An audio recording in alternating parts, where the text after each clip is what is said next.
Single brain. Hey, how y'all doing? Welcome to the show. Waffles, how you doing? You ready? Scully Pop acapella.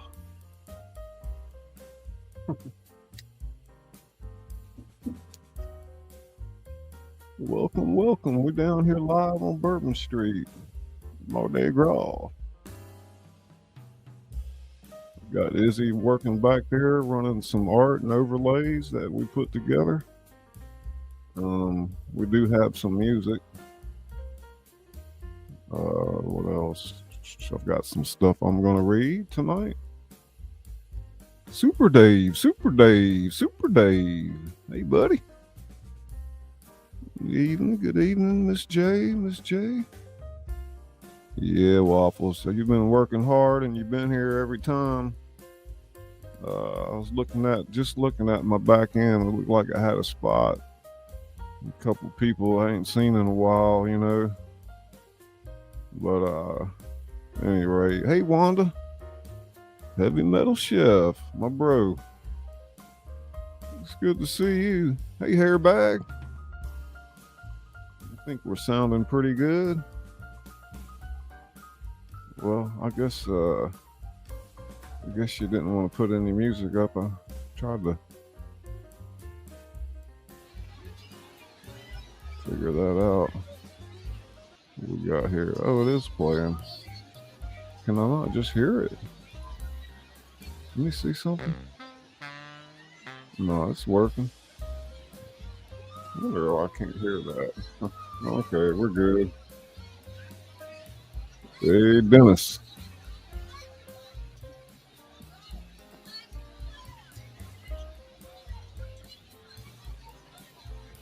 Yeah, I got started a little bit late tonight. Party goes on well into the wee hours at any rate. How you doing, Blood? Glad you made it. Faceka. I'm Scully Pop, your host, the author that reads to you. For you new people, I read my own. I read novels out loud, things, screenplays, stuff in the public domain, books and things that I've written. Hey, Andy, backyard trucker.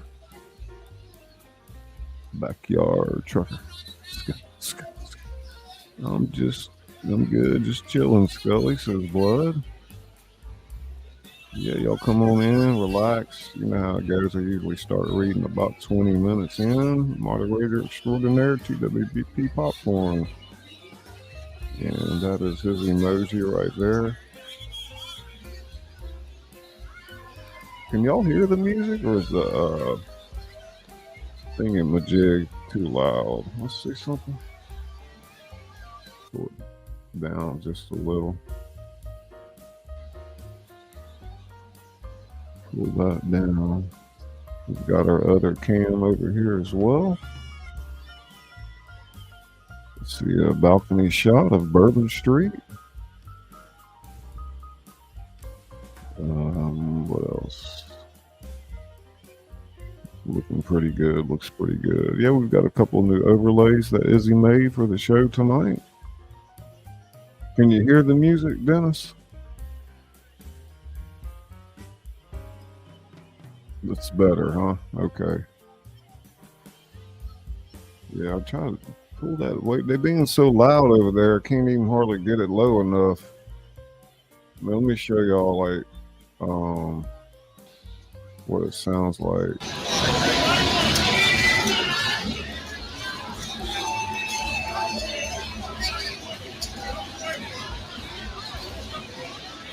That's pretty loud, you know.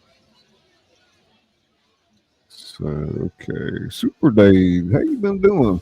I know we've been knowing each other a long time. I get over there and then you'll get over here. Hello from Ontario, Canada. Hey, Kim. Welcome, welcome. I'm down here in South Mississippi. Miss J. Members have the access to 15 wonderful emojis and badges next to your name.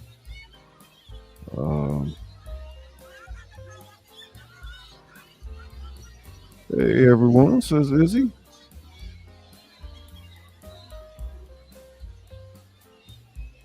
Izzy is a wonderful creator and graphic designer. If you need any help with your channel as far as banners, thumbnails, intro, outro videos, video production in general, reach out to Izzy. Blood Dragon.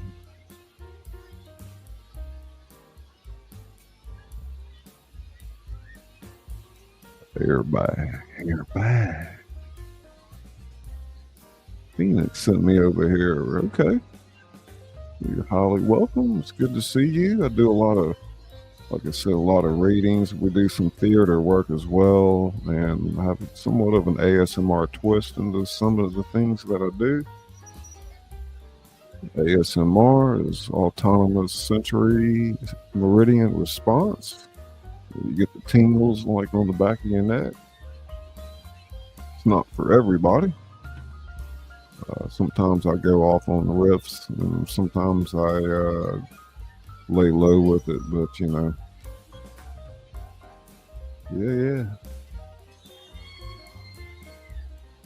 Yeah, you want to take your channel to the next level, you know, get fixed up with Izzy and take some time and do that.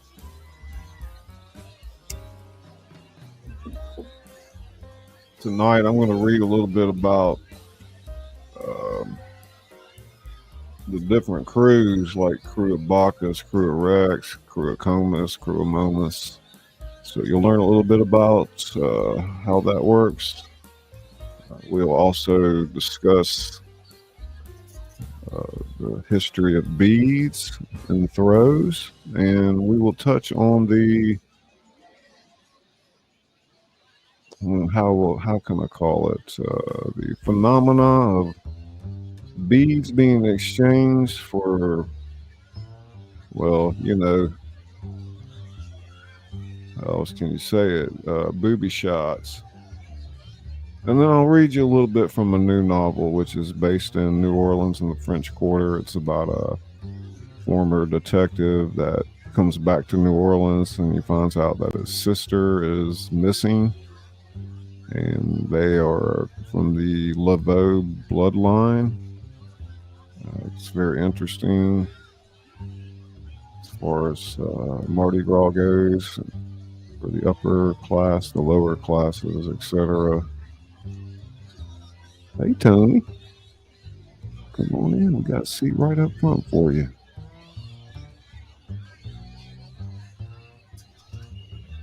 That's right.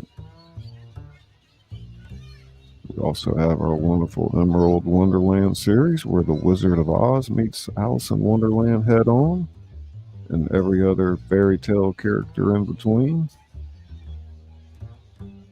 Wonderful characters like the Cheshire Lion and the Tin Hatter and hybrid creations.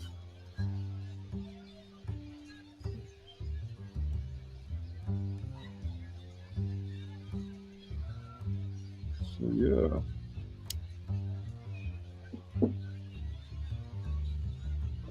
In a couple of the previous episodes, we talked about mask and mask making and the history of that. We talked a little bit about the overall history of Mardi Gras in general and from its inception to modern day. Yeah, I'll have a series and a playlist for you soon. Shane Cams.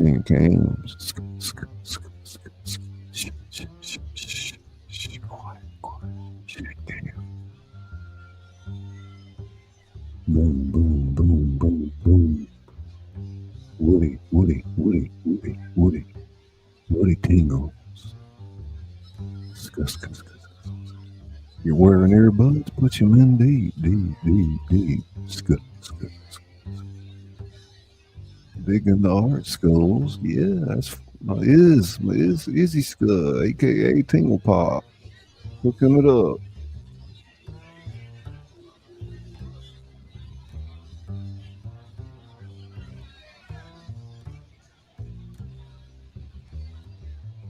Yeah, tonight we're diving into the fascinating world of secret societies, lavish celebrations, and the colorful history behind America's greatest street party, Mardi Gras, New Orleans.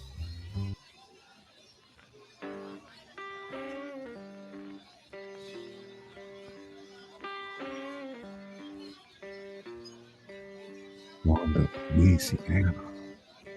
No, I'm not over there, Wanda, but you know, I've been there for all this. And yeah.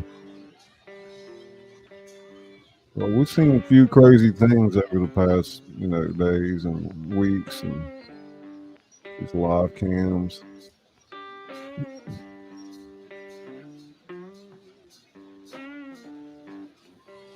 Before we journey through the gaslit streets of 19th century New Orleans and uncover the mysterious krewes that shape this legendary celebration, I want to invite you to join our own secret society of story lovers right here on this channel. If you haven't already, hit that subscribe button and ring the notification bell so you never miss our literary adventures. Each week, we explore classic tales, original stories, and fascinating histories, just like tonight's exploration of Mardi Gras cruise. And for those seeking even deeper immersion into our world of stories, consider becoming a channel member. Members receive exclusive perks, including special readings, behind-the-scenes content, and custom emojis to use in our live chats. Just click the join button below to discover all the membership levels available. Now settle in as we transport ourselves to February 25th, 1857, when the flickering glass lamps of New Orleans illuminated a strange procession that would forever change American celebration. Hey, hey, Franny. How you doing? It's great to see you. Let's kick back, relax. We're having a live cam of Mardi Gras on Bourbon Street. Maybe Izzy can blow that up for a minute. and talking a little bit about the history of this and that. And I'm going to read some of my new novel for y'all too, Franny. Hey, Shan Shan, new member. Thank you, thank you. Awesome, awesome.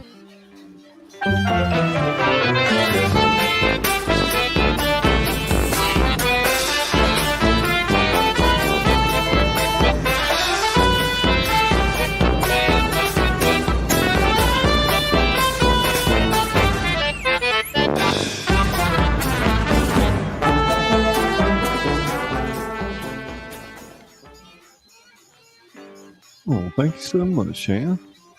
Yeah, Franny, I saw those videos, all that snow. I can't believe how much snow you get up there. It's crazy. Seymour in the house. Hey, buddy. It's James. Yeah, check out those emojis. Look at that tuba player there out in the street. Cool. I wonder if they're playing it. Let's see if I can pull that up a little bit.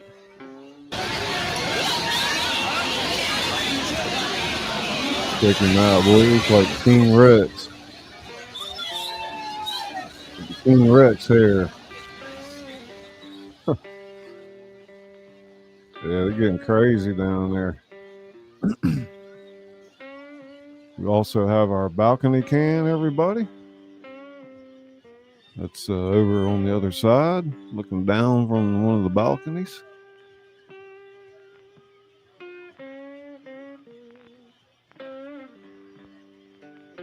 Tingle, tingle, tingle, tingle, tingle, tingle. Chicka, chicka, chicka, chicka, chicka. You never know what you might see on this cam here. So we got to be ready for it.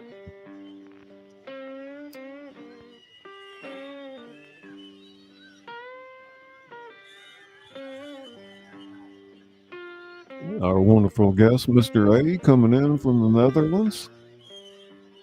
Good evening, good morning. Yeah, imagine it's morning over there. Good to see you, buddy.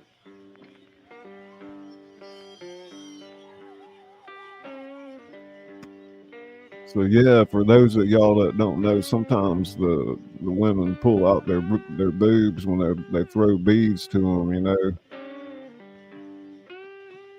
they got a couple of stands where they do glitter nipple painting and face painting and all that. What's that? This reminds me of Fantasy Fest in Key West. Heck yeah, I'd like to check that out. Fantasy Fest. Wow.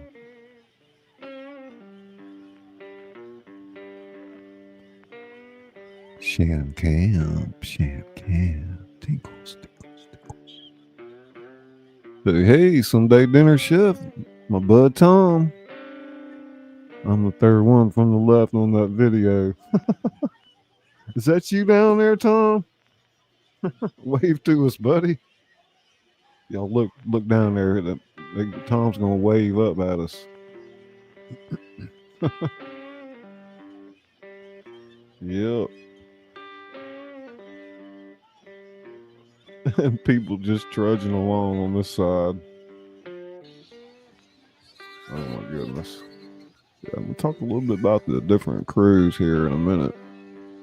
Got the crew of Bacchus, crew of Rex, crew of Comus, crew of Momus. This downtown Bourbon Street in New Orleans here at Mr. A.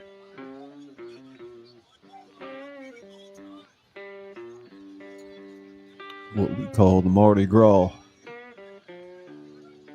which actually took roots and closer to where you live in Europe. So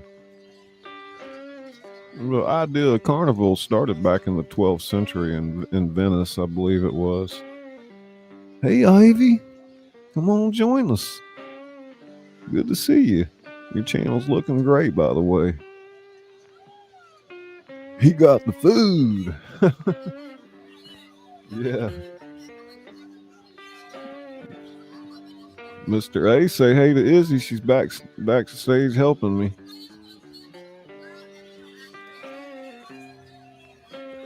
She's, during break when I'm not reading, she's probably gonna come up. I'm getting ready to read here in a second though. Bigfoot. Carnival. That's right. I know some of y'all know about Carnival.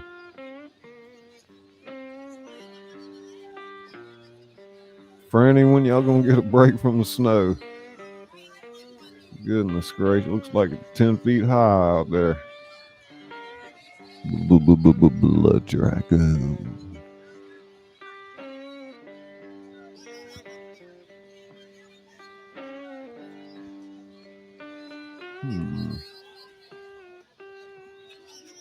Let's see if we can't mix up that music a little bit. Boy, it's like having a magic wand. Oh my God. Quick. You get what you pay for, right? You pay good money, you get good results most of the time. Kitty, kitty, kitty, kitty, kitty, kitty, here. Hey, mama girl.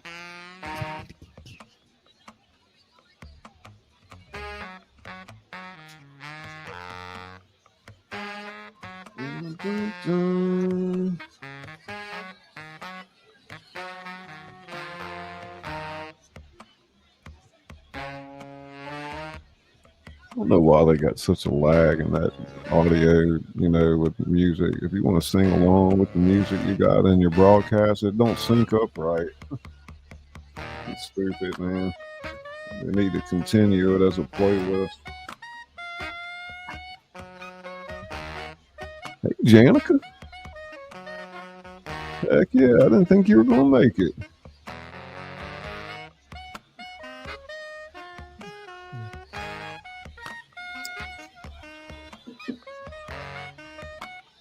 Secret Society of Celebration. The history of Mardi Gras cruise in New Orleans. Hey, the streets are silent now. Bourbon Street lies empty in the pre-dawn light, littered with beads, doubloons, and the remnants of yesterday's revelry.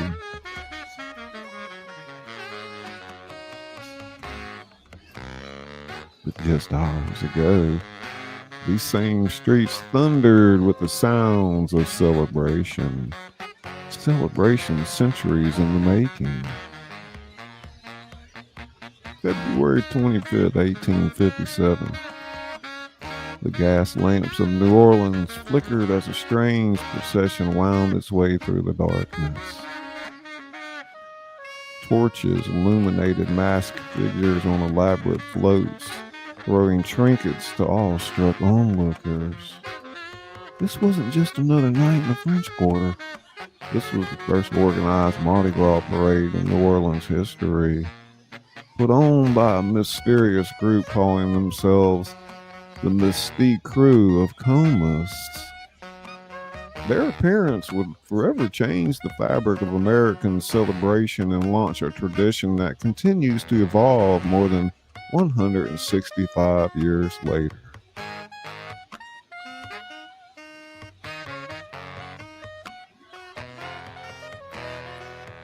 But to understand the cruise of Mardi Gras, these secret societies that form the backbone of carnival season, we must go back further to the very origins of this grand celebration. Long before New Orleans existed, ancient Romans celebrated Lupercalia and Saturnalia, wild fertility festivals where social roles were reversed and revelry reigned supreme. As Christianity spread across Europe, these celebrations merged with pre-Lenten festivities, one last chance to indulge before the austerity of the Lenten season. Mardi Gras, Fat Tuesday, became the final day of feasting before Ash Wednesday marked the beginning of sacrifice.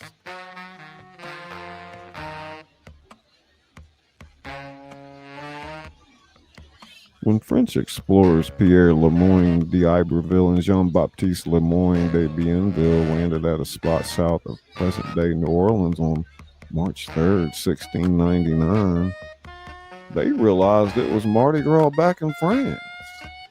They named the landing spot Point du Mardi Gras and held a small celebration. This modest observance marked the first Mardi Gras celebration on North American soil, though it would be decades before it evolved into anything resembling today's extravaganza. That's right, beignets and hurricanes, Tom. New Orleans itself was founded in 1718. By the 1730s, Mardi Gras was celebrated openly in the streets, though still lacking formal organization.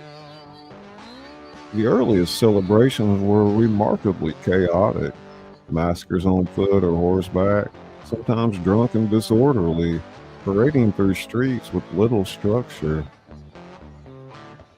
For many early New Orleanians, especially the French Creole aristocracy, Mardi Gras was primarily about masked balls, lavish fairs where the strict social hierarchies of the day could temporarily dissolve behind the anonymity of a mask.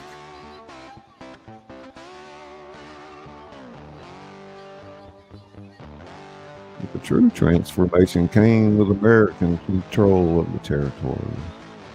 After the Louisiana Purchase in 1803, Americans flooded into New Orleans, bringing their own cultural influences. By the 1830s, reports of violence and disorder during Mardi Gras celebration had the city's elites concerned. The celebration was at risk of being banned entirely.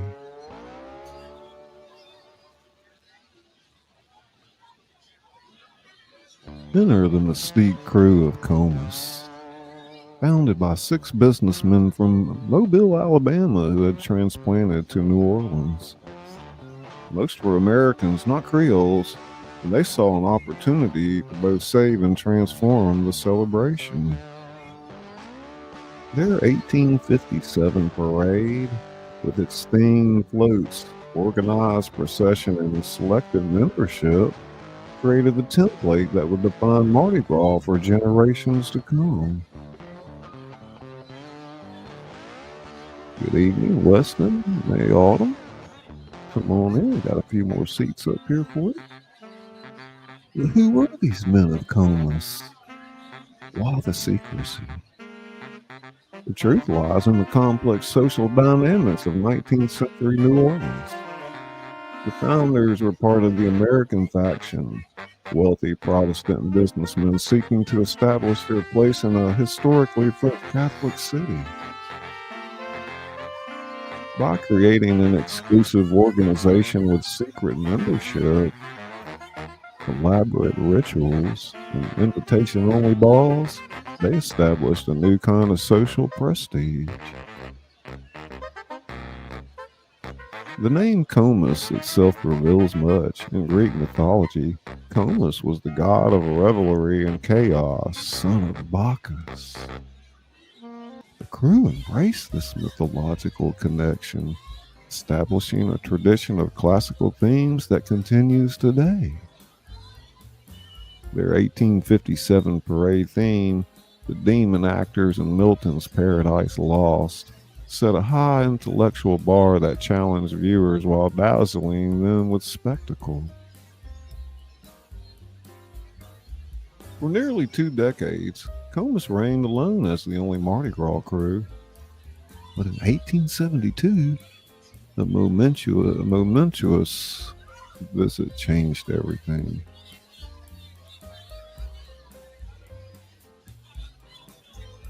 The Grand Duke Alexis Romanov of Russia arrived in New Orleans during Carnival season. To honor this royal visitor, a group of businessmen formed the Crew of Rex, establishing the monarch of Mardi Gras, the king of Carnival. Rex brought new traditions, the official Mardi Gras colors of purple, green, and gold, representing justice, faith, and power. The official Mardi Gras song and daytime parades accessible to the wider public.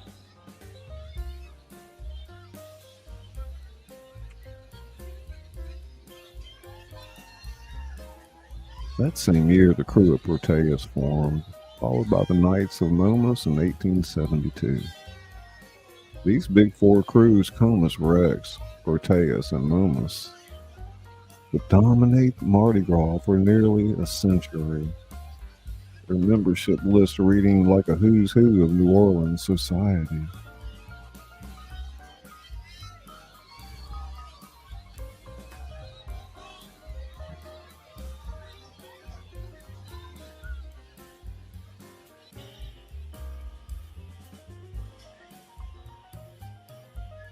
But beneath the spectacle lay darker truths. These crews were exclusively white and Protestant, reflecting and reinforcing the racial and religious divides of the post-Civil War South. The parades themselves sometimes featured floats with racist imagery or themes mocking Reconstruction policies. The African American community of New Orleans, however, was creating its own carnival traditions.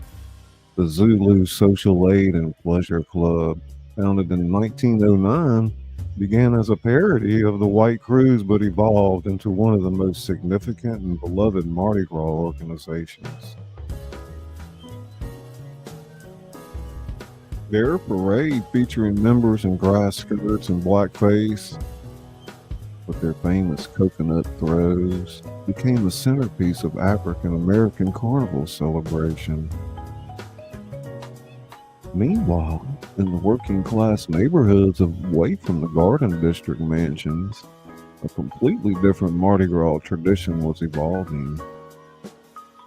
The Mardi Gras Indians, groups of African Americans who dressed in elaborate hand-sewn costumes inspired by Native American ceremonial attire, began appearing in the late 19th century. These tribes, with names like Wild Magnolias and Yellow Pocahontas, honored the Native Americans who had sheltered runaway slaves.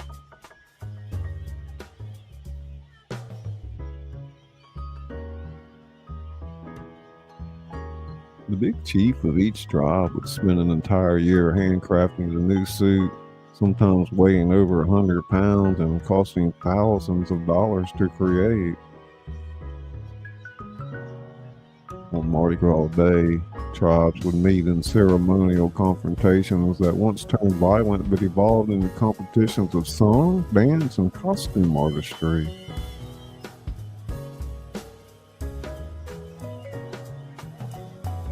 And as the 20th century progressed, the crew system continued to evolve.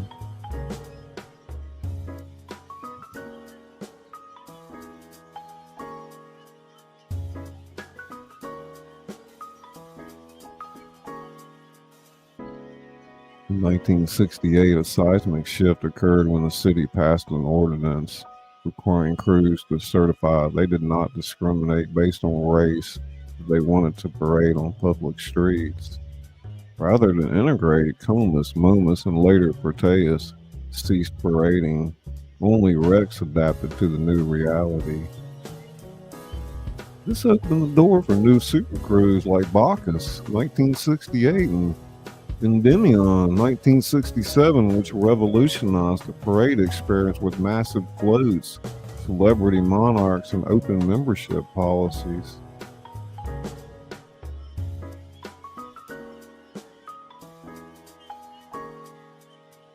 Women, long excluded from the traditional crews except as consorts or queens, began forming their own organizations. The Crew of Venus, 1941, was the first, followed by Iris, 1959, and others. Today, all female crews like Muses are among the most popular and innovative parades of the season.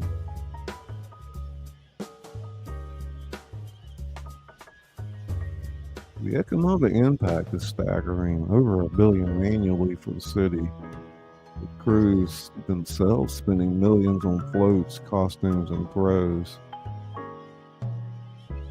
Despite this commercialization, the heart of Mardi Gras remains the same: community celebration, artistic expression, and the temporary suspension of ordinary life.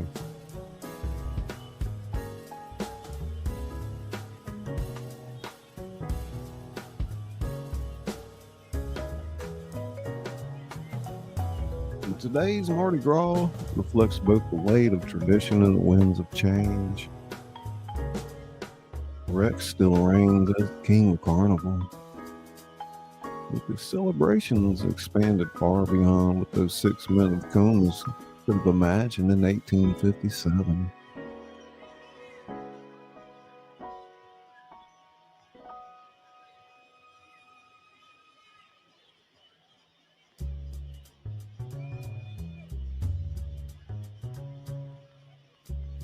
From the Mardi Gras Indians chanting "Eco, Eco" in the back streets, to the flambeau carriers illuminating the Rex path down St. Charles Avenue, from the masked riders of protest to the all-female crews of muses tossing decorated shoes, Mardi Gras crews have created a celebration unlike any other in America.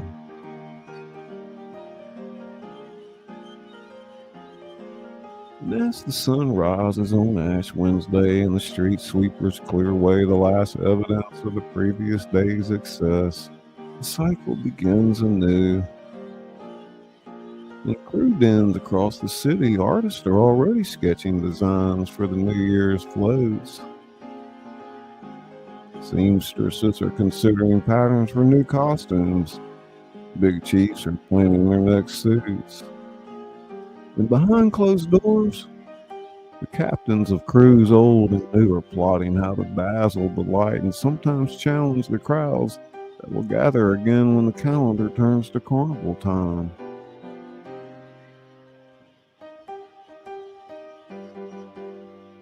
In a city defined by music, food, and celebration, the crews of Mardi Gras have created perhaps the most enduring cultural legacy. A tradition that transforms streets into stages and ordinary citizens into royalty, if only for a season.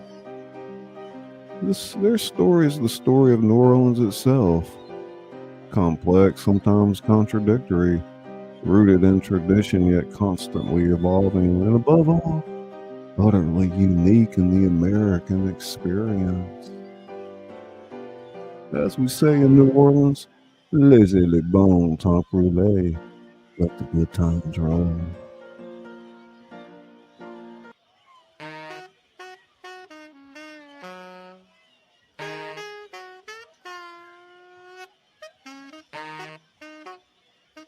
Ting, ting, ting, ting. Hey, Globies, welcome, welcome. Disco Bob, Disco Bob, Disco Bob.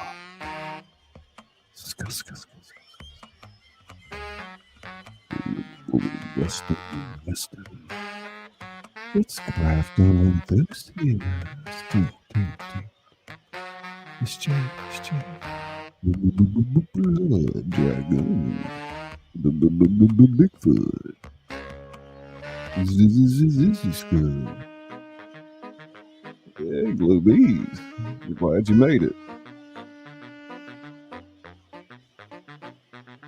Yeah. Next, we're going to talk a little bit about beads and bead making.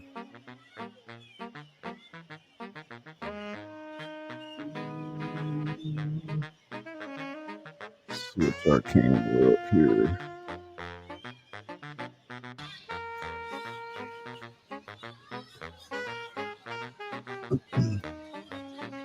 What you doing, Izzy? Oh, Izzy. Oh, shit.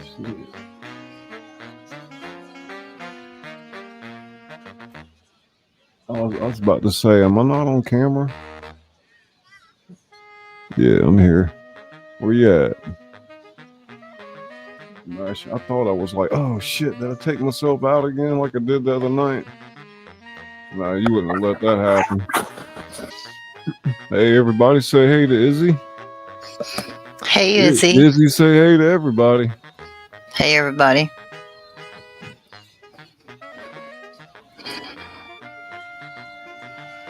So, Today, did you learn anything? Today I was watching the Street View right here, and I actually got a screen grab of this woman pulling her shirt up. Oh, yeah? Yeah, right there. Right where that dude's standing Oh, my with goodness. the multicolored jacket on. I mean, you have the ability to share these screens too, right? Or is that What do too you much mean? taxing on your computer? What do you mean? Off of Well, my if you computer? wanted, like, while I'm reading and stuff, if you wanted to flip the screens around, you know, or whatever.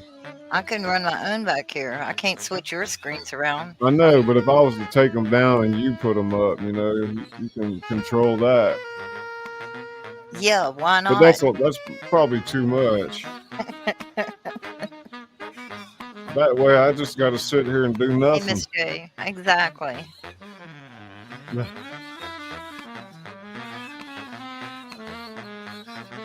Yeah, they pretty. It looks like about the same it did as last night. I didn't think it was going to be that busy down here tonight. Crazy.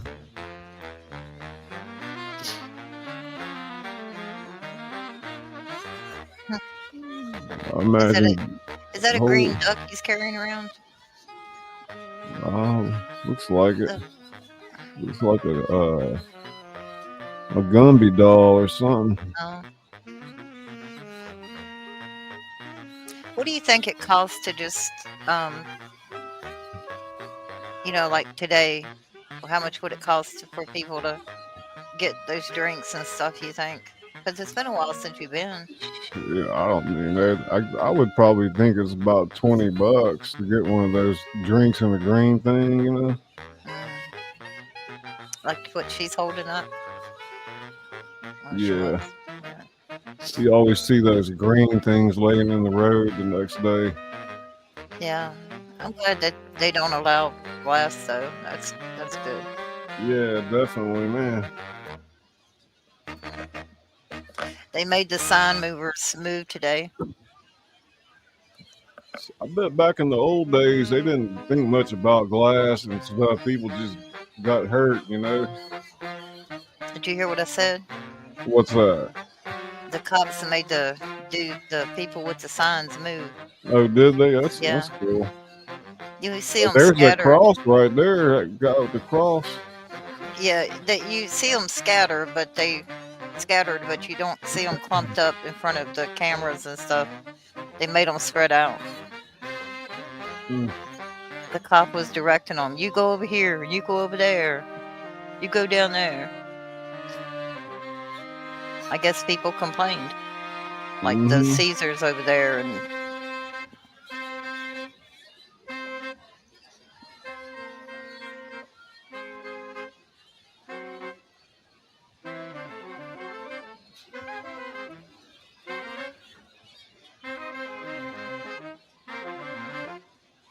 Yeah, I was watching her clean up this morning. There's all that trash everywhere. And I just wish your chat wasn't so talkative. It's just killing me. A mod's job is hard.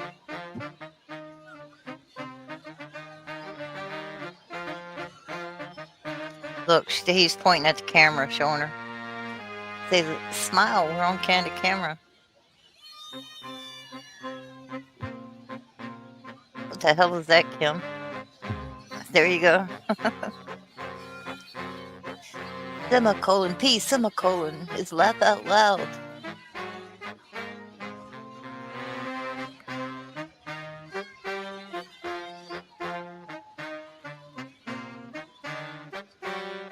We go walking after midnight.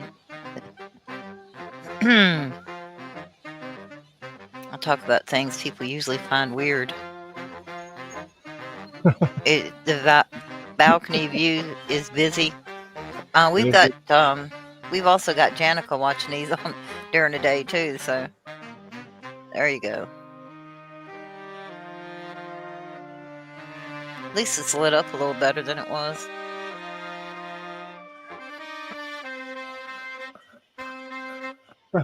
Smile your life with Scully Pop.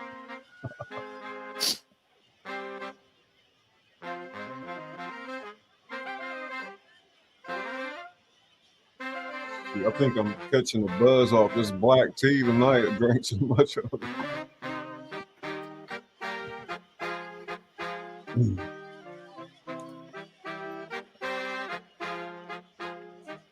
And I just want y'all to realize that Scully came dressed for the occasion. For those who weren't here last night, I did what? came dressed for the occasion. Oh yeah, check them out. Yeah, they got different things in those buildings. You know, like that's a restaurant over there where all those yellow lights are, and you know, sometimes you can go to the bar and go to the balcony upstairs. All right, Miss J. We'll talk you to sleep. How about that? Tuck it in, Miss J. Could you imagine? Could you imagine Scully and I getting into an argument? We never get our voices above a whisper. Why is it to spin at this high? Don't tease me with Sven tonight, okay?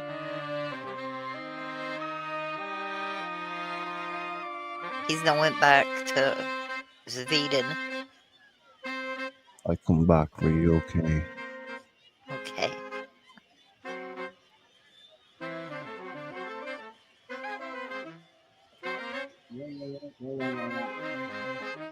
Sounds like dueling bike. What's a bike horn like a clown uses? You know? Yeah. Trumpet. Like no, trombone. Dueling clown horns. Miss J.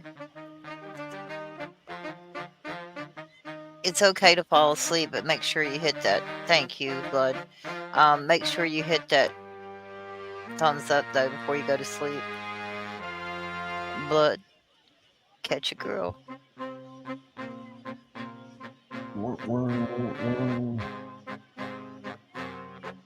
Lots of hooting and hopping. Saw a couple of girls dancing in the streets. The music was good.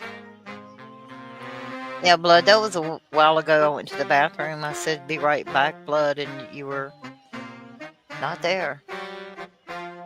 Look at all their shirts across the That's crazy, other man. balcony. Man. Look at them lighting up. Look in the crowd, all the things that blink. Yeah. Oh, that was funny. Today they had those street level in the chat. They were saying, somebody said, oh my God, I just seen flashing lights. And somebody was laughing in the chat room and saying, good God, you only seen one flashing light? Look around. I guess they thought the police were coming. Oh, okay, Blood.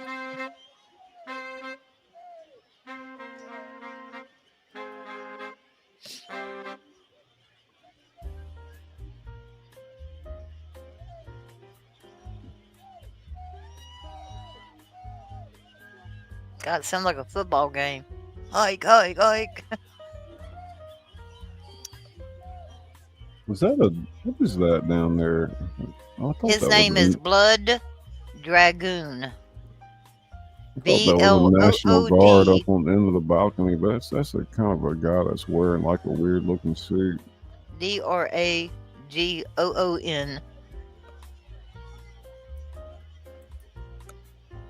I have to follow him from chat room to chat room to tell everybody.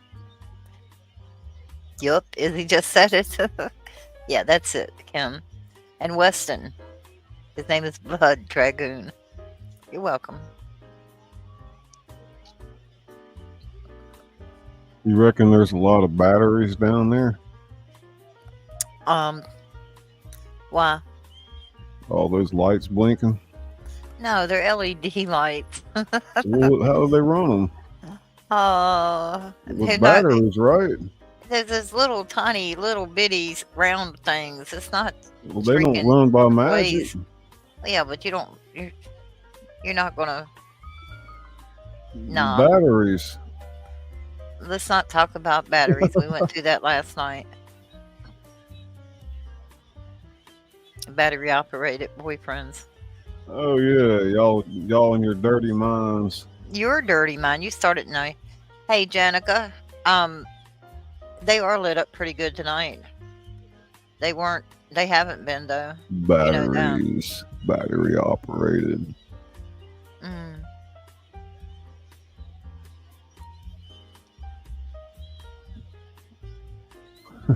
When are you gonna read again? Oh, in a minute. Oh, in a minute. In a minute. In a minute.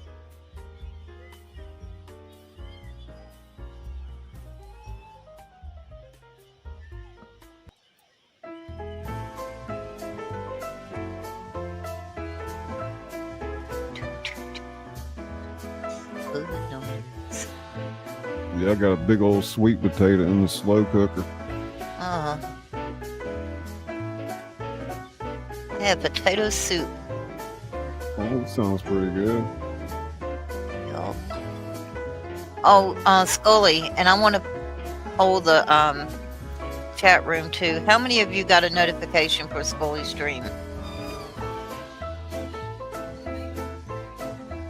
Yeah, it's an LED battery. Yeah, that's what I meant. So you did, Kim? There's only one person that I have total all notifications for, and it's Scully, and I didn't even get a notification. Scully, what I did is I didn't get one tonight. And I went, the only reason I knew that you were going live is I checked back into StreamYard and saw you had it scheduled. They did. They all did. I didn't. And that's very unusual. Take your signs and go home. Your cross. Looks like a couple of gigantic popsicle sticks thrown together. It does. Like picket fence he tore down before he got there.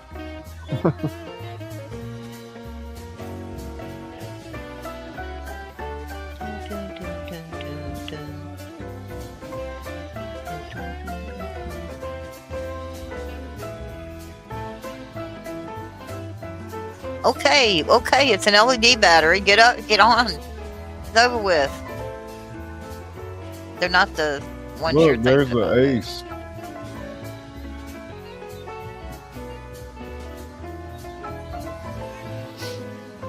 Golly, look at all the lights on that girl. She's lit.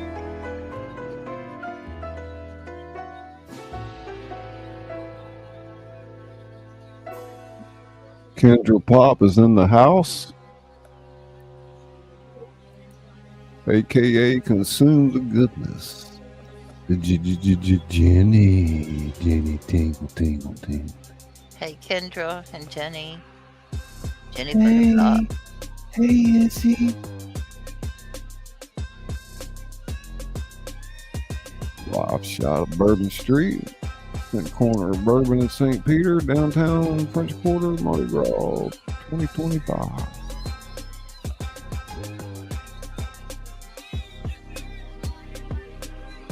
Oh, I didn't show mine. I don't know how to do mine. Oh yeah, I do. Duh. See my my Mardi Gras outfit, guys. Nice. Aren't I precious? Now look. Very nice. Oh. That was my mask.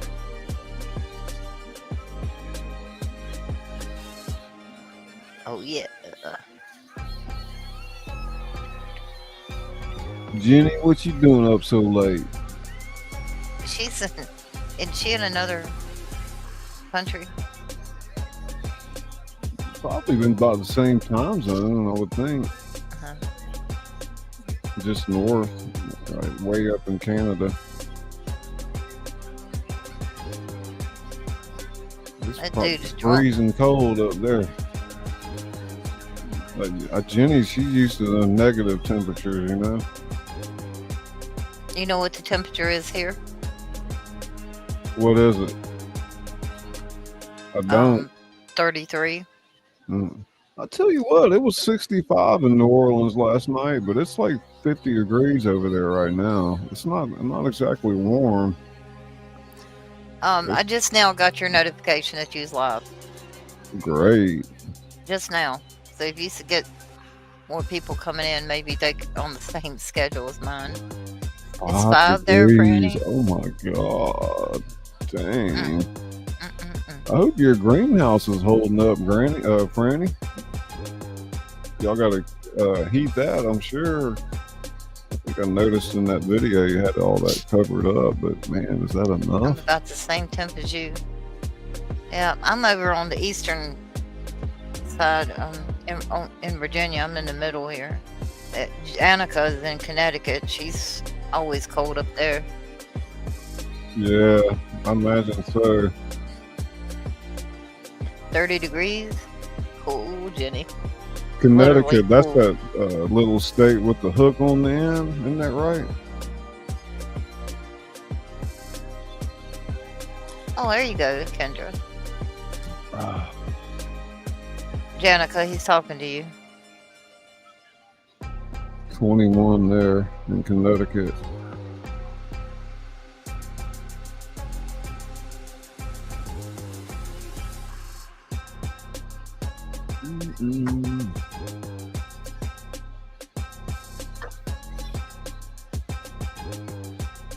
Yeah, we'll talk about beads and throws and the history of all that here in a minute, and then after I read that, I'll go grab some tea when we take a break. Did you have a nap today? Yeah, a little bit, not too long. Good for you. Yeah, I petered out about, let me think, it was about 6 p.m. Central. I was like, I need to go lay down. So okay, I laid down for about an hour and a half. Yeah, he sends me work, and then he goes and lays down. That's how you do it. No. Yes, ma'am. No. It's called production. No, it's called... Maybe I wanted to take a nap before your stream because I was up till 4 in the morning. Called you need to quit whining. Oh God. Wah. Jesus loves you too, Janica. I'm glad somebody loves me. Damn, Mr. A's not in here to love on me.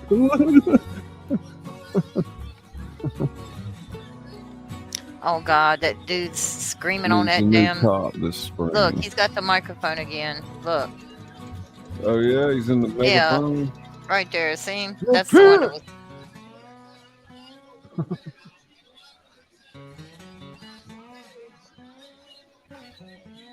So yeah, let's see what I got here. Kick Izzy out of here for a minute. Trinkets of tradition, the secret history of Mardi Gras treasures. That's where we're at.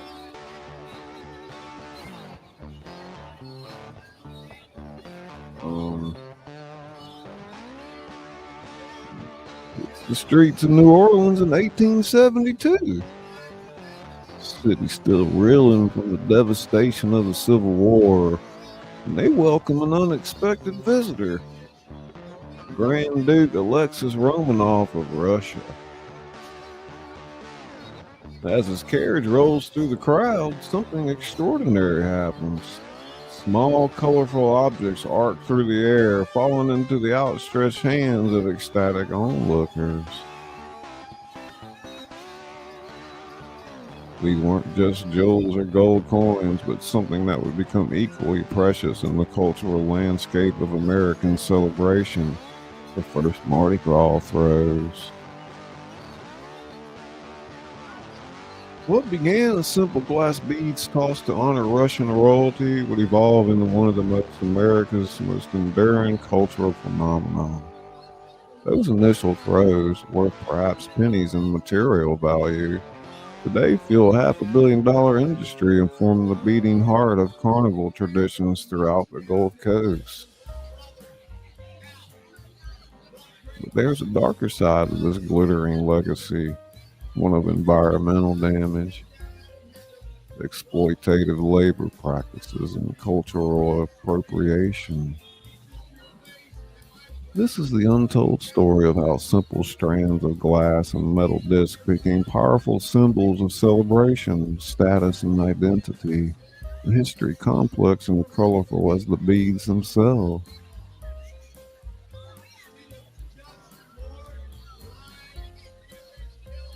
The tradition of throwing objects during Mardi Gras predates even those first documented glass beads in 1872.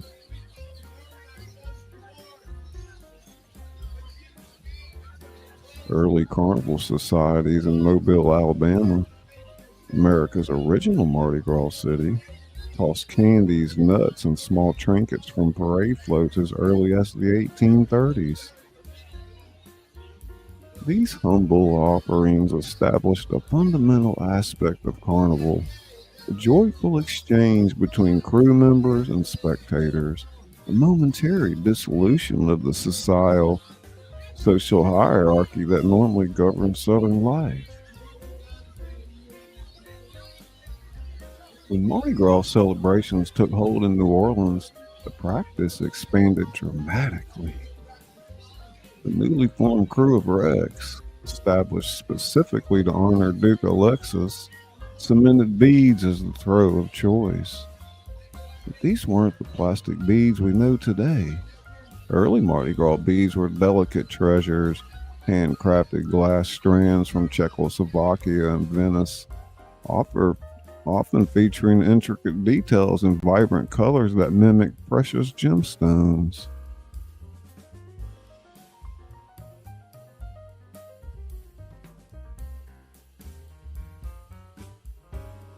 Errol Laborde, Mardi Gras historian and editor of New Orleans Magazine, explains the early significance. These glass beads weren't just random trinkets, they were designed to recreate the look of fine jewelry, rubies, emeralds, sapphires. For many working class New Orleanians, these beads were the closest they'd ever come to owning something that looked like actual gemstones.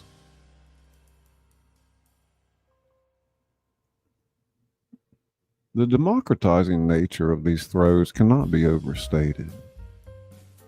In an era of strict social stratification, Mardi Gras created a temporary space where everyone, regardless of race, class, or status, could partake in the same celebration and potentially catch the same treasures.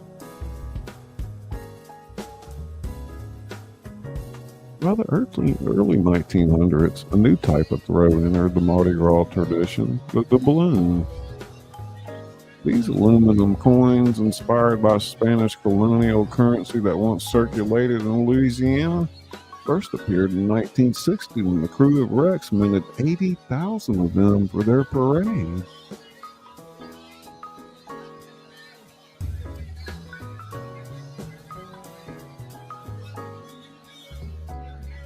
Unlike beads, the balloons carried imagery specific to each crew and parade year, making them instantly collectible. Their metallic shine and substantial weight made them desirable catches, and their limited editions created a collector's market that persists to this day. Some rare doubloons from the 1960s now fetch thousands of dollars from dedicated collectors.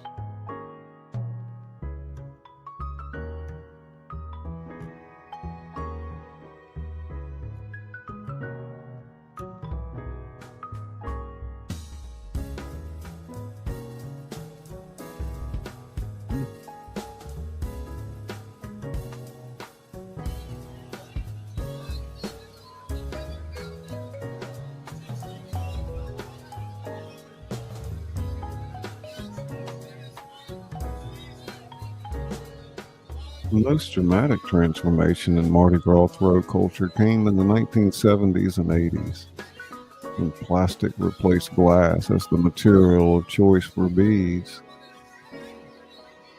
The shift wasn't merely aesthetic, it fundamentally altered the economics and scale of carnival celebrations. Hey, crossover. Let it me, let it me. Check, check, check, check.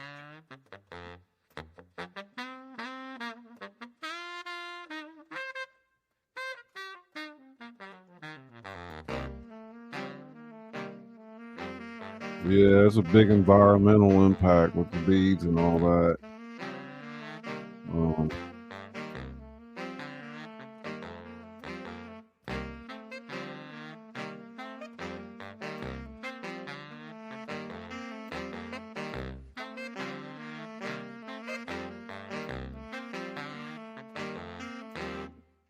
Consider the hierarchy of throws that's developed. Standard plastic beads occupy the bottom tier, abundant and easily obtained. Above these are specialty beads featuring hand-painted designs, blinking lights, or crew-specific medallions. Then come the coveted signature throws unique to specific crews. Zulu's decorated coconuts, Muse's decorated shoes, Bacchus's illuminated tridents, and the hand-decorated purses of Nyx. These signature items aren't just tossed randomly. They're bestowed upon spectators who have caught the crew members' attention through costumes, signed, or enthusiastic participation. This creates a fascinating social dynamic where spectators compete for notice, often through increasingly elaborate displays.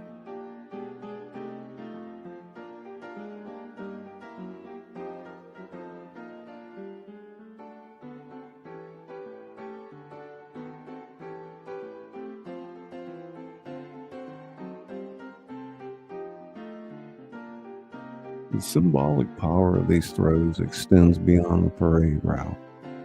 In homes throughout New Orleans and the Gulf Coast, special beads and doubloons are displayed year-round as connections to cherished memories and markers of social standing.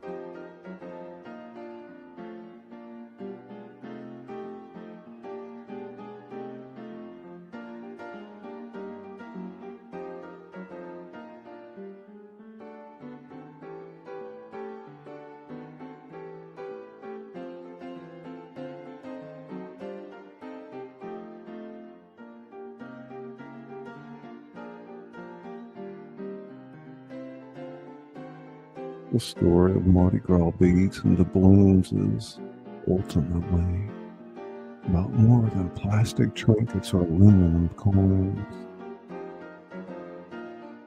It's about how communities create meaning through shared rituals.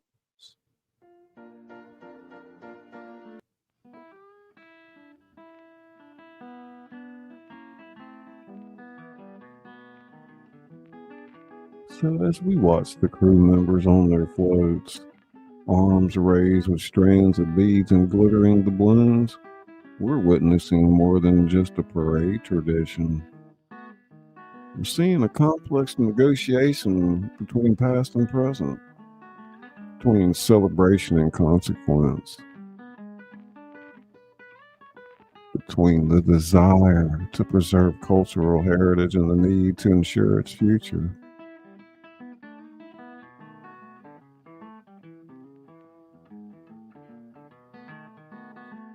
Next time you catch a strand of beads or a pocket of shining doubloon, remember that you're holding more than just a souvenir. You're holding a piece of living history, one whose story continues to unfold with each passing carnival season, with each outstretched hand, and with each moment of connection between the thrower and the catcher. In those simple objects lies the complex soul of Mardi Gras itself.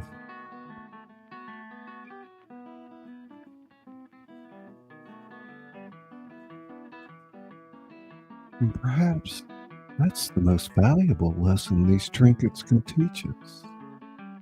That true treasures aren't measured by their material worth, but by the stories they tell, the connections they forge, and the joy they bring as they sail through the air on a February afternoon. momentarily suspended between past and future, between hand and hand, between what was and what might yet be.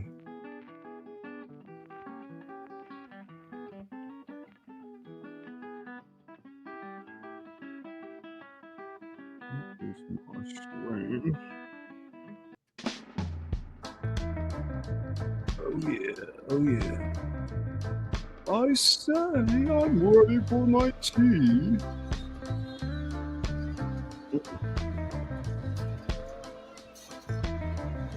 Hey Arlie, welcome. Make sure I don't miss anybody. Everybody say hello to our newest moderator, my girl Waffles. She's been working hard. There's my broska Caucasian Sasquatch. Let's see here. Jonathan from Crossover Paranormal. Kendra from Consume the Goodness. Letting me.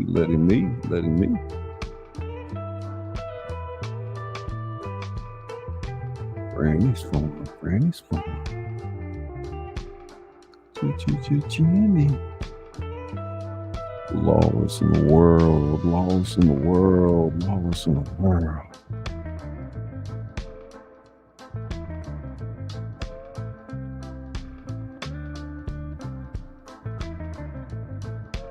Crafting.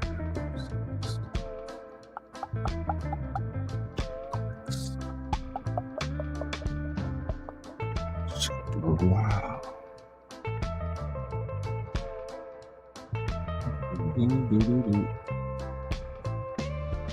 So yeah, we've talked about the different crews like Bacchus and Rex, and we've talked about throws, beads, and doubloons. Third item on the list for tonight, we're going to talk about how the history of throwing beads for women showing their breasts. That's the next item on the menu. Why do they do that?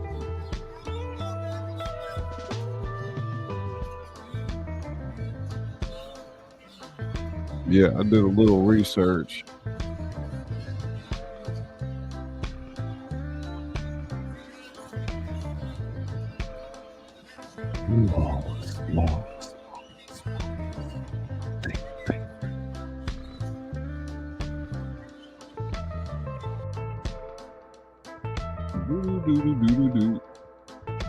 What's thick down there? Damn.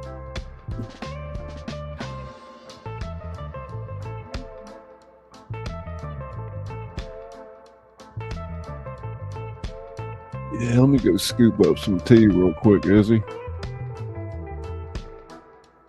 If you want, come on up here and just hang out for a minute. I'm hanging out, y'all. While Scully's gone, we can talk all kinds of stuff about him. It's not going to hurt my feelings any. Cemeteries Down Under, welcome to the channel. Diabolical W's in the house. What's it cost to partake for a day and evening? Hey, cemeteries. I'll be right back. You're supposed to already be gone, dude. We was talking shit about you, and you got to sit there. Look, see how he did? He just come waltzing back in. He said, "You're going to be the death of me yet." Nope. It won't be me. I don't know how long it would take or how much it would take. It depends on how much in debt you want to go into, I suppose. Because it will cost a small fortune. Those balcony apartments or rooms, they're probably, like $800 a night or $1,000 or $1,600. Who knows? Good God Almighty. Good golly, Miss Molly. Are y'all going to talk? Oh, maybe y'all are. I didn't have it scrolled. Nope, I didn't.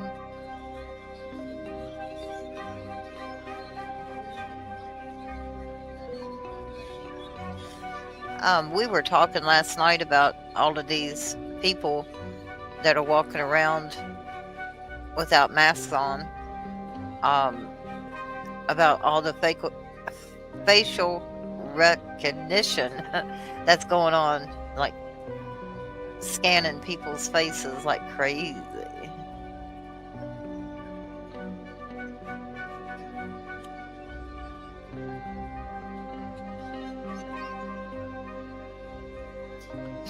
Has everybody hit the like button for Scully? I really don't mind talking to myself. Y'all ignore me. Just go ahead. Football players walk through a soccer, softball probably unsue. I don't know. I'm just gonna. Ooh, look, they cleared out the center, but they're all bottled up down there at the other end.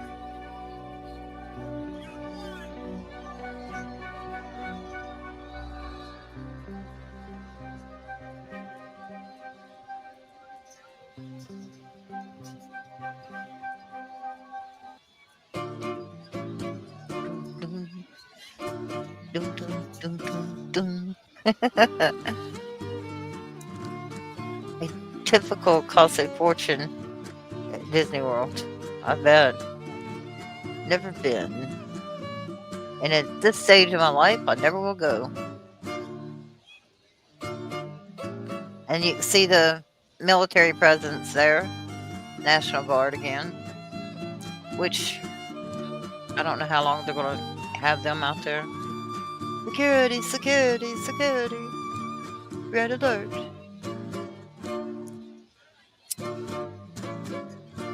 I bought me a lighter today, everybody. Just so y'all know I'm not using a damaged lighter again. Like it matters. Nobody cares.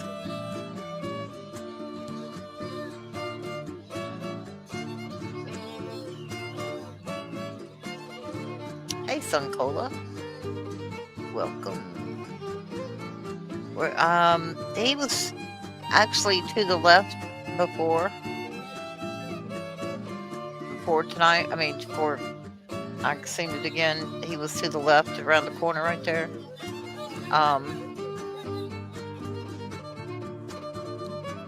Up here, he was actually to the right on below, and you could actually see everything.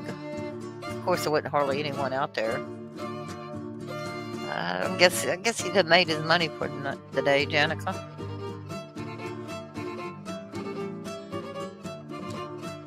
Thank you, Waffles.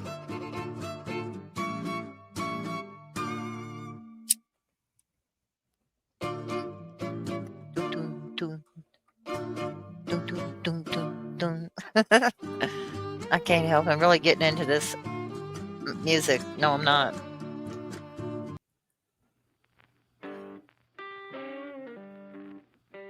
Oh, let's do. There we go. Keeping with the spirit of things.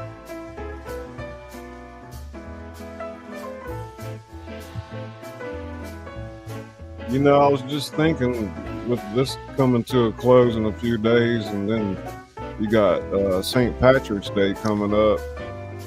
Might do a little series on Dublin there with Temple Bar, you know. Sounds familiar. What's that? Temple Bar? That idea.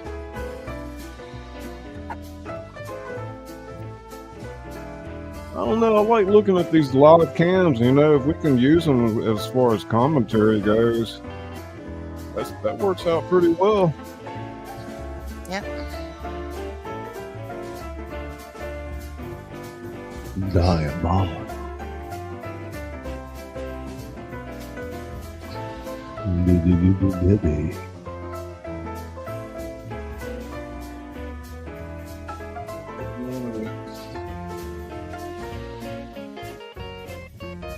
Hey, Sunkalo. My brother, what's up?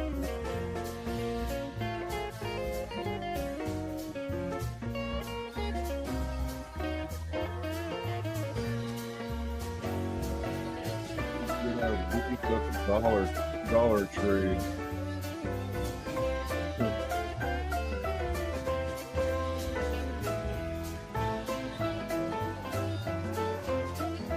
Yeah, I didn't get too deep into the environmental cost of all that either, but it just kind of dragging on. I wrote a documentary about all this, so but either through time constraint or just depending like on my mood, I might not read something that I actually wrote, and I'll just move forward with it, you know. And Janica cracking up, look at her.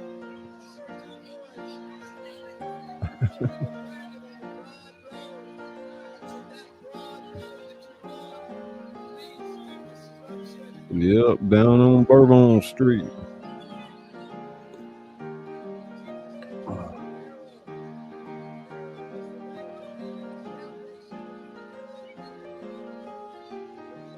I guess Izzy took off.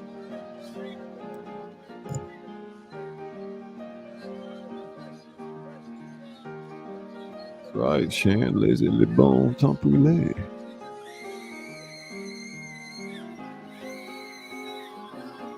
Oh my God, listen to that woman screaming.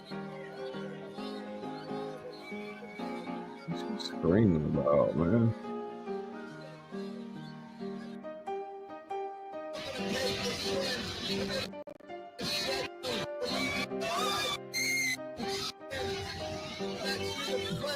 Precious blood of Jesus that was shed on Calvary. Jesus stretched out his arms and died with us. Nobody took his life and laid it down. At any moment he would have called all the legions of heaven to come to his aid. But instead, he said, no, I'm going to take their place. I'm going to take the sin. I'm going to shed my blood.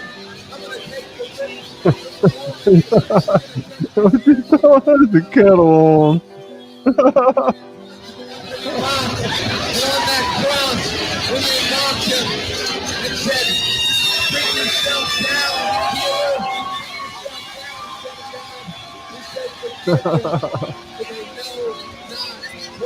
Wait a minute, let's see what's going on over there.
Right.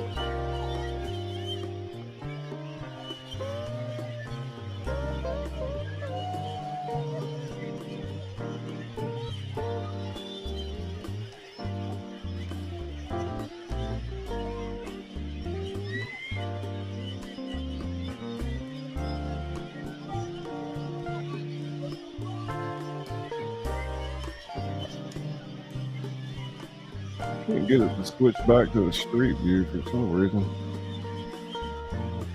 Kind of weird. Hey, Pat. I appreciate you, bro. Man, you've been so supportive of us. We really appreciate that. Sure we got something back there for him, no doubt. Yamatenko. Cemetery. Oh, this thing, man. It says it's actually... Okay, there we go. It's working again. little bit of a lag. Hawkwind, Hawkwind, Hawkwind. Yeah, it's live, Pat.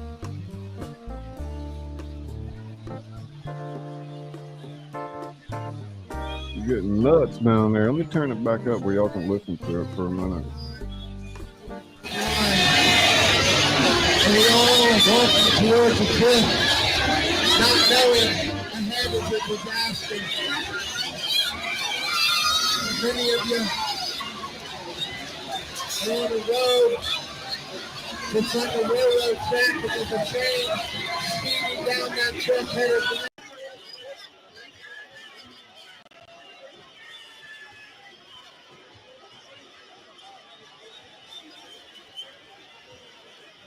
the sun is rise,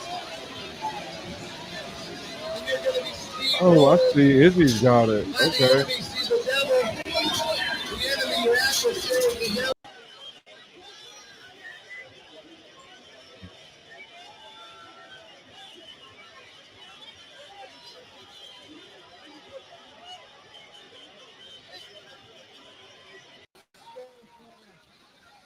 Yeah, it's loud as hell, ain't it? Oh my God, that girl's gonna pull out her breast. Gemma, Gemma, Gemma. Ska, ska, ska, ska, ska, ska, ska, ska, Gemma.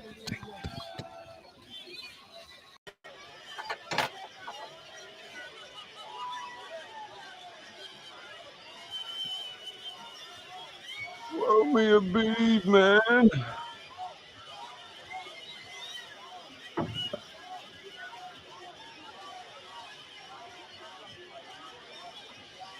Please.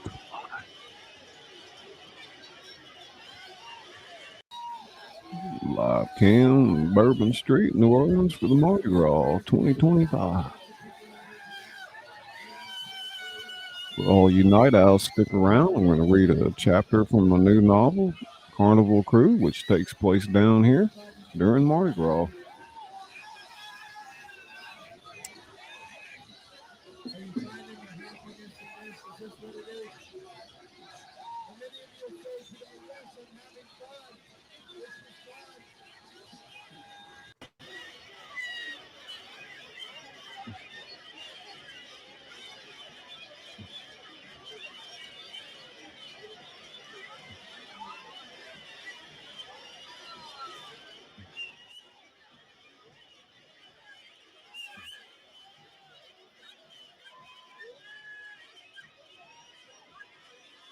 Gemma, Gemma, Gemma, Gemma, Gemma.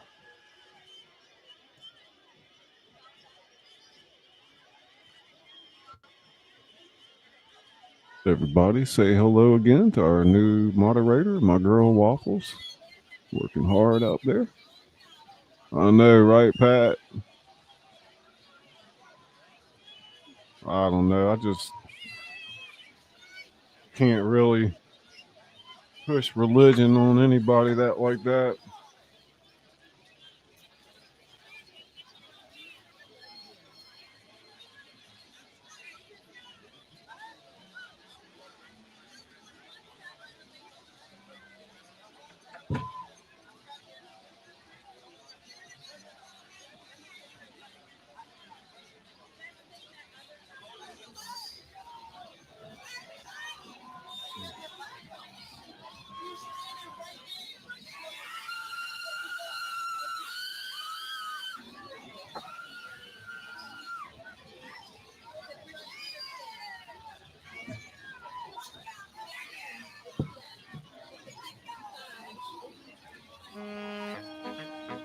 Nearly 6 a.m. here in the UK. So are you up early or are you up late, Gemma?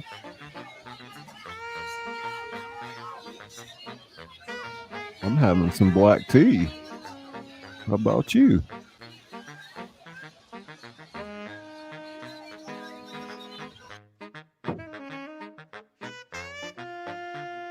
Yep, up late. You've been eating chocolate tonight. You must have got a hold of some of that good white chocolate, huh?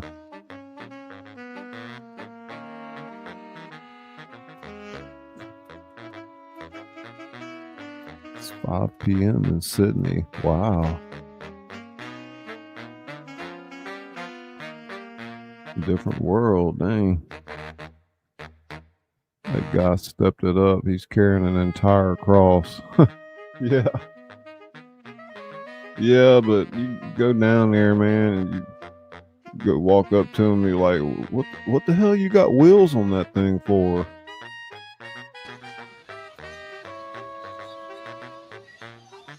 Yeah, you know me too well. You've been eating that white chocolate, huh?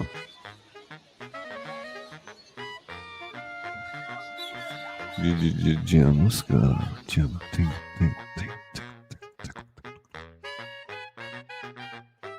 Whoop, whoop.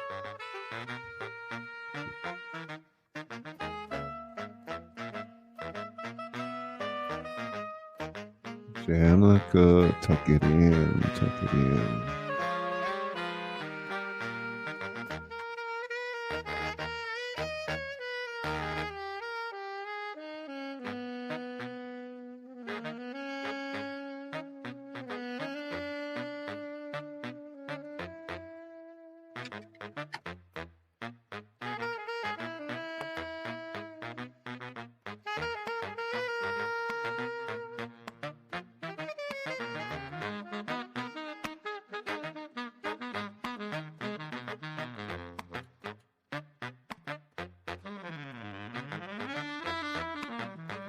Oh no, damn, Gemma. I hope we make you feel a little bit better. I'm about to read a little bit from the new novel here in a second.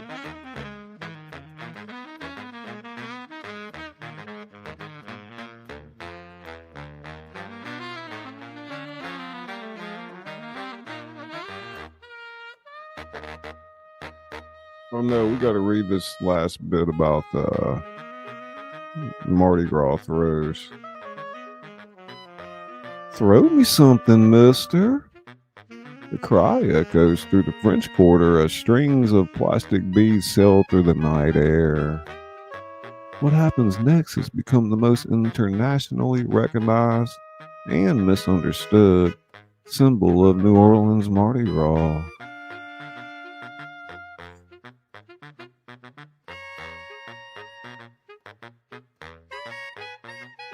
Behind this fleeting exchange lies a complex story of cultural evolution, one that reveals how celebrations can both preserve and distort the communities that create them. The modern bead throwing tradition emerged remarkably recently in Mardi Gras' 3-century history.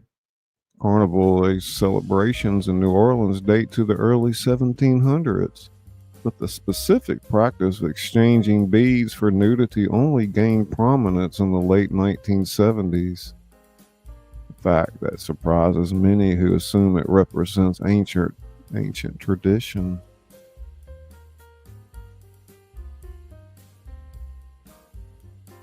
People forget that Mardi Gras isn't one single celebration.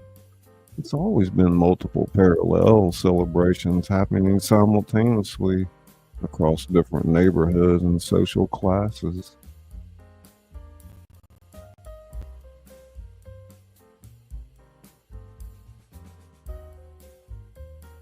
This multiplicity is key to understanding how the bead tradition evolved. While upper-class New Orleanians attended exclusive crew balls, working-class celebrations developed their own customs. Bourbon Street's adult entertainment district, already established as a space of permitted transgression, became the incubator for what would later spread beyond its boundaries. Several former French Quarter bar owners claim to have originated the specific exchange of beads for nudity. Terry Williams, who worked at multiple Bourbon Street establishments during the 1970s, recalls, different clubs were trying all kinds of promotions to stand out. The bead thing caught on because it benefited everyone. Bars sold more drinks, bead vendors made money, and tourists got a story to take home.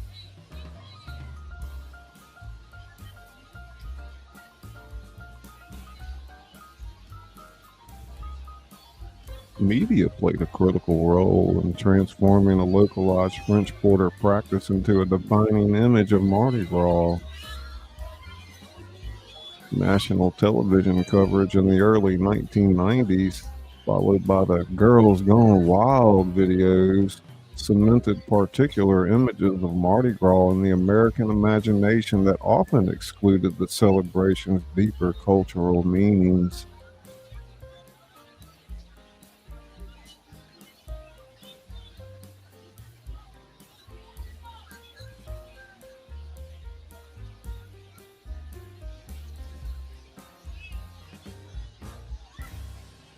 Today's celebration reflects this ongoing negotiation.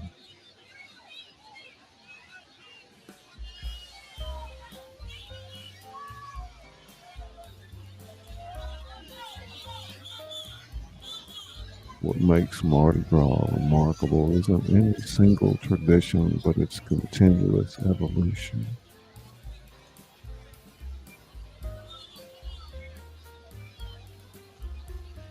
True celebration doesn't freeze in time.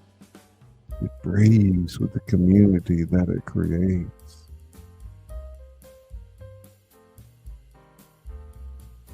The beads continue to fly each February, but their significance remains as fluid as the Mississippi River that flows past the city, constantly moving, carrying both debris and possibility. Never the same river twice.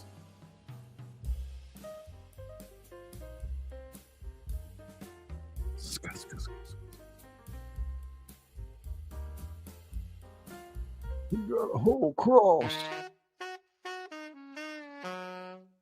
You stepped it up.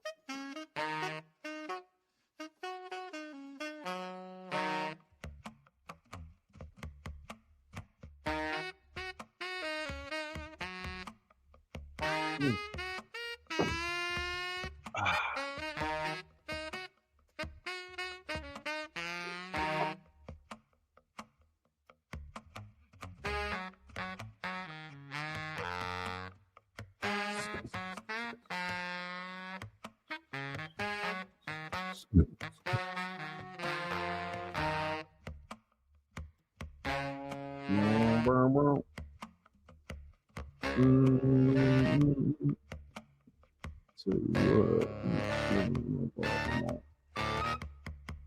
What's going on? This has got that under control.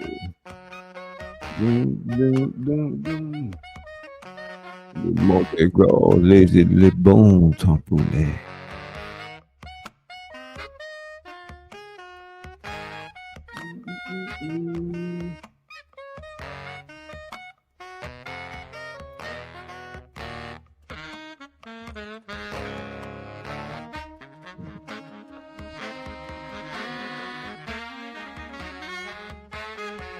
Yeah, I don't know how else to describe it. You know, it's just you get to New Orleans and you walk down there and you're like, huh, this feels like magic.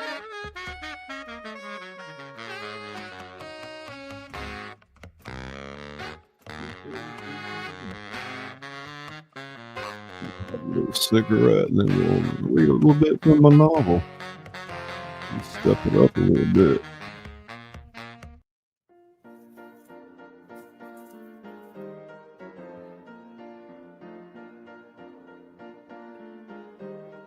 Yeah, some really cool images, you know. These that you're looking at now, those were made with Leonardo Art AI. Pretty good at working with it.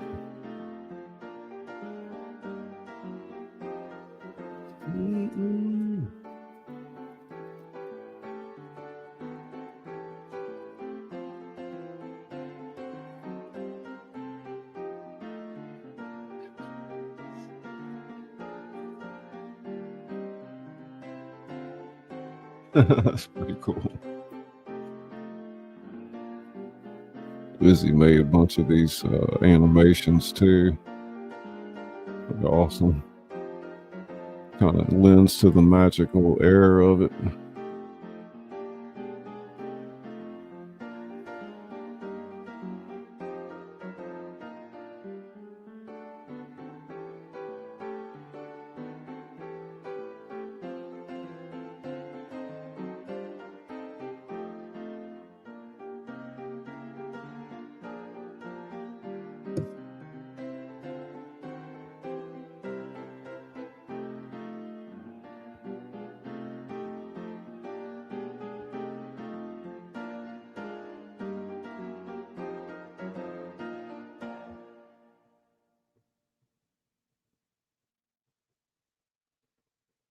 Yeah, pretty cool.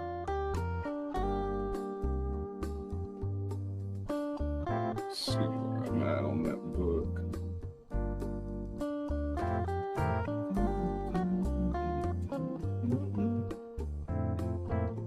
We left off at chapter 5, I think. This excerpt will be from my newest book, Carnival Crew. Thriller in New Orleans, Mardi Gras.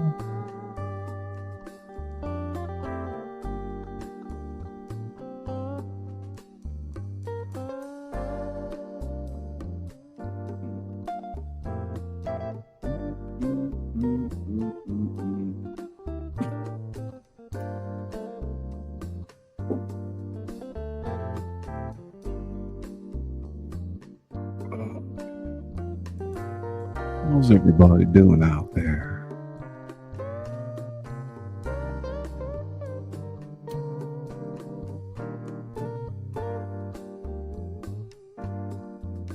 I'd like to see you people going down Bourbon Street.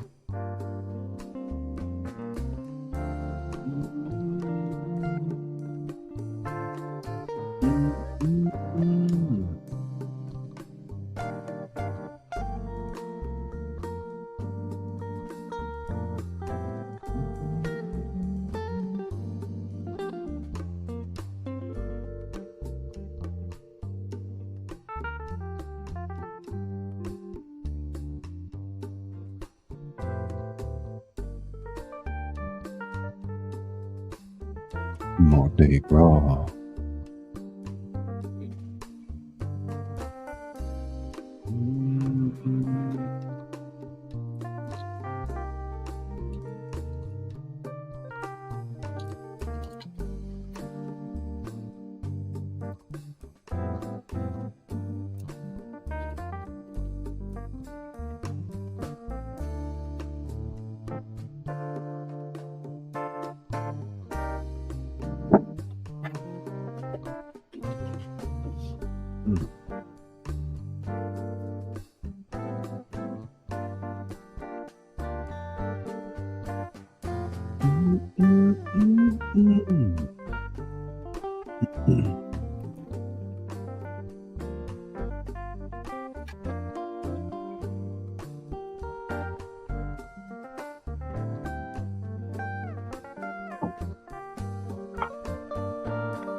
The Garden District maintained its aristocratic isolation even during Carnival.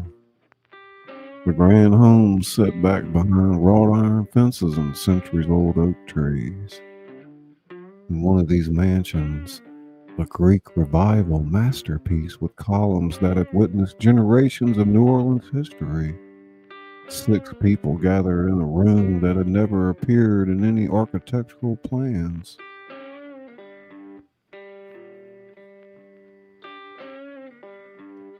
He's made contact with Adelaide Mercier, said a woman seated at the head of the mahogany table.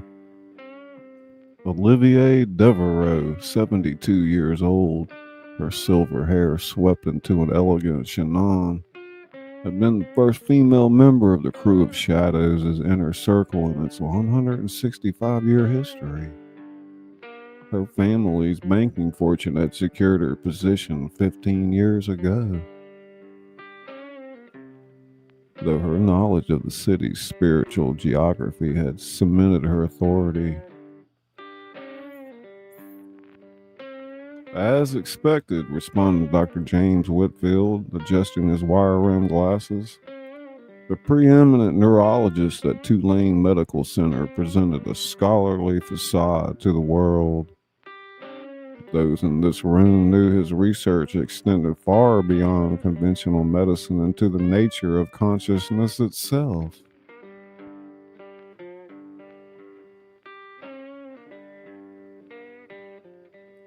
Adelaide will have given him the medallion and filled his head with notions of that original ritual. You sound concerned, James, said Victor St. Clair from his position by the fireplace, tumbler of bourbon in hand. This is proceeding exactly as planned. Is it? Asked Councilwoman Monique Baptiste, the youngest of the group at 45, her political career built on genuine commitment to preserving New Orleans' cultural heritage. We're talking about deliberately introducing an unknown variable into a ritual we've carefully maintained for generations. Not unknown, corrected Father Thomas Gerard, whose caller was absent today, his role as the 6th rector of St. Louis Cathedral temporarily set aside for his more ancient duties. Remy Laveau's bloodline makes him predictable in ways that matter. The 6th person in the room remained silent, observing from the shadows in the corner. Detective Sergeant Elijah Cross of the NOPD had been the one to ensure Josephine Laveau's disappearance didn't receive the attention it deserved, the one who had tracked Remy's movements since his return. His weathered face revealed nothing, but his mind calculated constantly. Predictable doesn't mean controllable, Monique argued. We all remember what happened with the 1987 ritual. An uncomfortable silence fell at the mention of that year's disastrous attempt. This is different, Olivia said firmly. Josephine has embraced her role more completely than any vessel since Eloise. And Remy, her lips curved into a smile. Remy is the missing piece we've been waiting for. But Adelaide has given him a dangerous amount of information, James countered.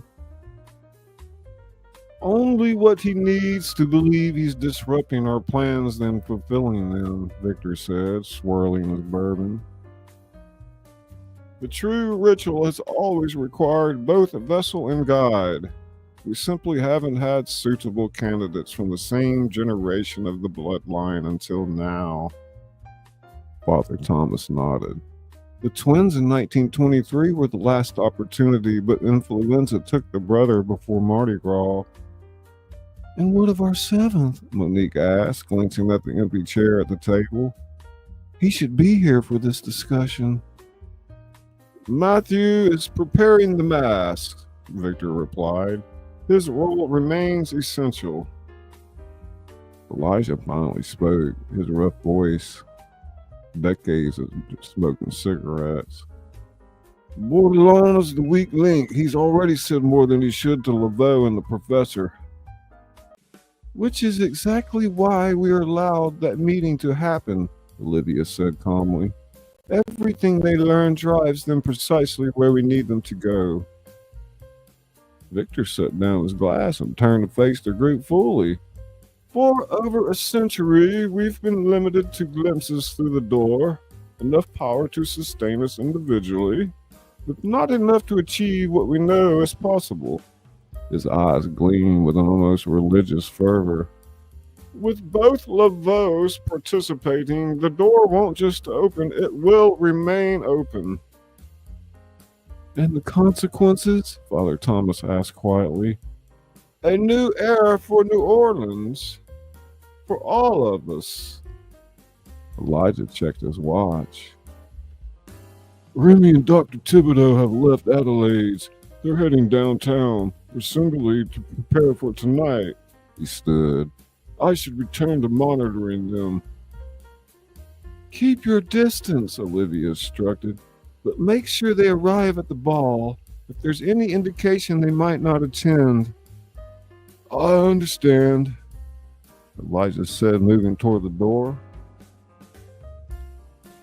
Detective, Victor called after him, remember your role tonight. When the time comes, you must be prepared to act without hesitation. Elijah nodded once before slipping out the room. After he left, Monique leaned forward. Can we trust him? His connection to the Laveaux family is complicated. Elijah Cross has more reason than any of us to ensure the ritual succeeds, Olivia said. His daughter's life depends on it.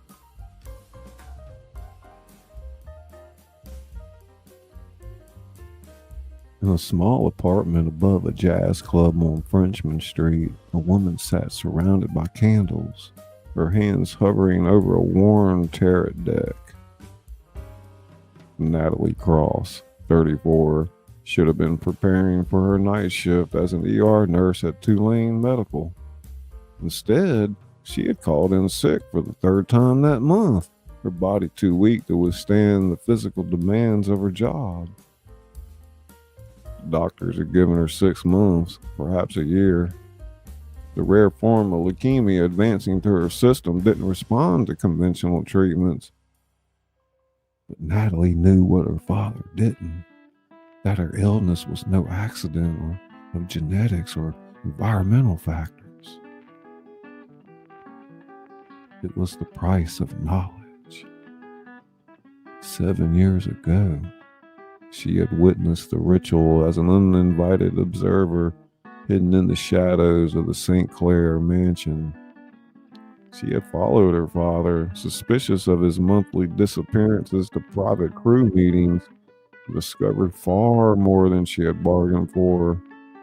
The energies that had passed through Adelaide Mercier that night had touched Natalie too, leaving her with visions that haunted her dreams and eventually the sickness that was slowly killing her. The cards before her told a story she'd seen repeating in her visions.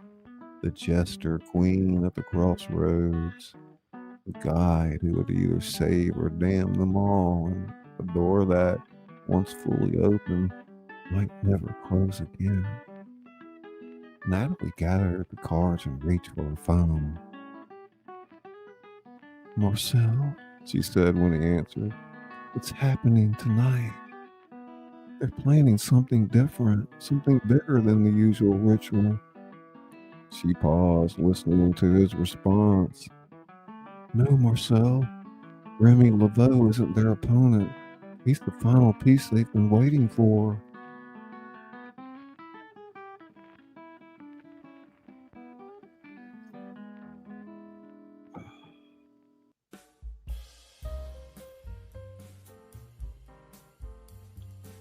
Across town, in the back room of a Botanica in Tremay that had served the community for generations, a meeting of a different kind was taking place.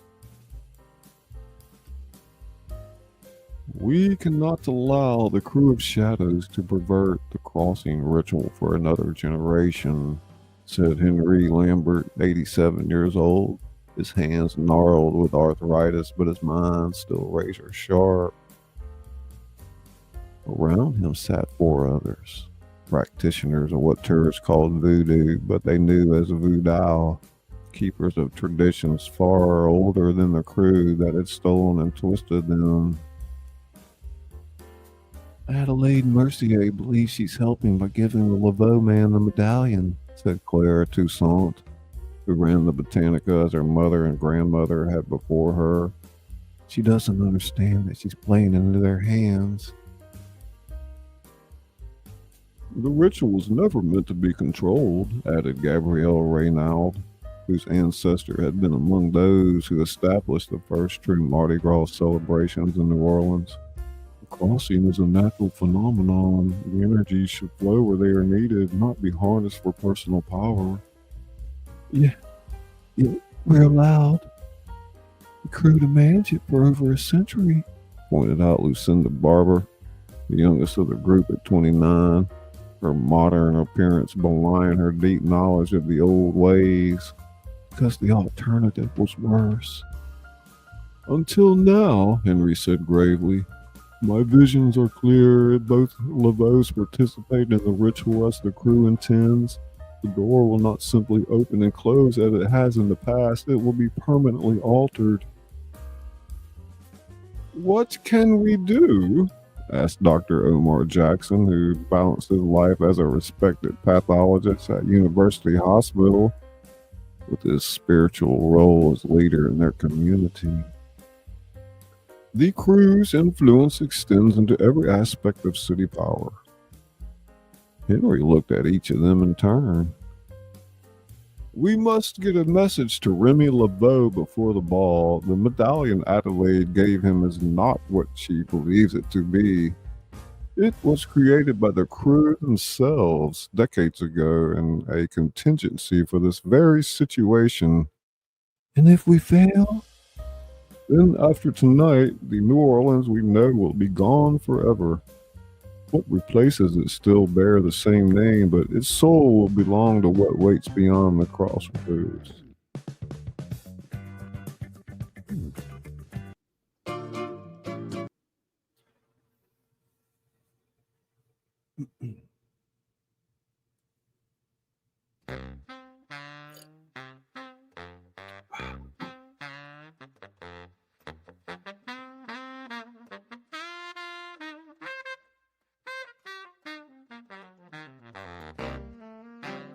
And Zoe Thibodeau separated from Remy outside the vintage clothing shop, promising to meet him back at Josephine's apartment in 3 hours. But instead of heading to her office at Tulane, as she told him, she walked to a small coffee shop in the Milani and took a seat in the back corner. 5 minutes later, Victor St. Clair slid into the chair across from her. You've done well, Dr. Thibodeau, he said as the aristocratic features arranged in a satisfied smile. Remy trusts you completely. I've kept my side of our arrangement. I promised my brother would be released once I delivered Remy to the ball. And so he will. Michael's gambling debts will be forgiven and the charges dropped. The crew of shadows takes care of those who serve its interests. Zoe stared into her untouched coffee. What's going to happen to Josephine, to Remy? They will fulfill their birthright. A great honor, I assure you. Adelaide Mercier said. Adelaide speaks from incomplete knowledge. Tonight's ritual will benefit not just the crew, but all of New Orleans. He reached across the table to touch her hand, his skin unnaturally warm. You've played your part perfectly, guiding him to exactly the pieces of information we wanted him to find in precisely the right place. Zoe pulled her hand away. And after tonight? After tonight, your debt is paid. Victor stood. Ensure he wears the medallion Adelaide gave him. The rest will unfold as it should. As he walked away, Zoe felt the weight of her betrayal like a stone in her chest. Josephine had been her friend for years, not just a roommate, but a confidant and Remy. Her phone buzzed with a text from an unknown number. Not everything as the crew has told you. Meet me at St. Lewis Cemetery #1. Marie LeBeau Coon, 4 p.m. I'm alone if you want to say both LeBeaus. Natalie. So we stared at the message. Then it Victor's retreating back. For the first time since being drawn into the cruiser. Web of she allowed herself to consider that she might have aligned herself with the wrong side. Chapter 5. Yeah, it looks like a good stopping place. How y'all like that? Pretty good, huh? Hey, Sean. Double checking to make sure it wasn't muted.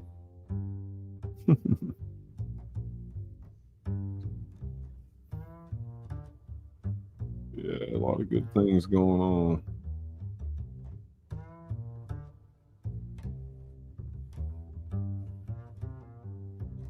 Oh, thank you, Autumn. I'm done with the book, but I've got so much to do. I don't even know. I've got to devote a whole day to getting these books into play. I've got this one, the Awakening, the Alien novel, and then I've got the Emerald Wonderland we're publishing.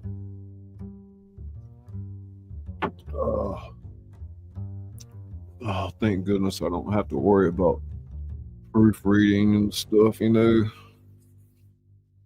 Well, I mean, proofreading for plot, you can't get around that, but as far as, you know, punctuation, grammar, and all that goes,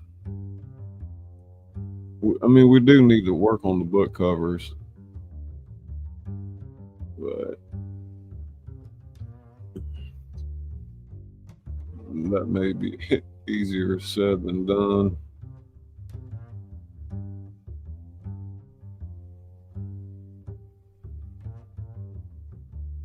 It don't look like it's slowing down a whole lot down there, does it?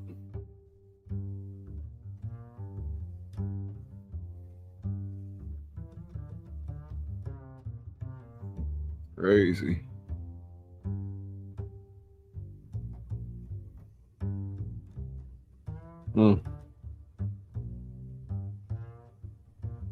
Yeah, I think I've done with narration tonight. We did, again, we covered the history of the Mardi Gras cruise and the different organizations. We talked a bit about beads and throws and the crafting of stuff like that. And then we read a little bit from my new book. So, hey, Nora. It's a Stock Explorer, everybody. Boogie woogie, boogie boogie boogie boogie woogie. Ooh, woogie.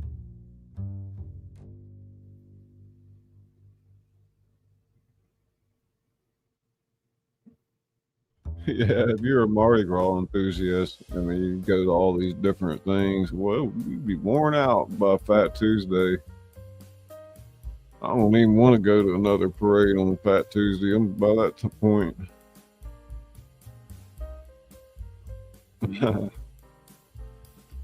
Y'all, you should have seen them out there pressure washing the ground this morning, all the trash. It was unbelievable.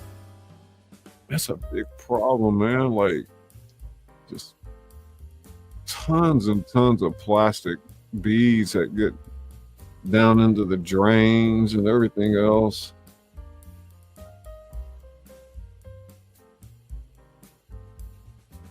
Good evening, Blight Wave. Yeah, they was doing a little bit of flashing earlier.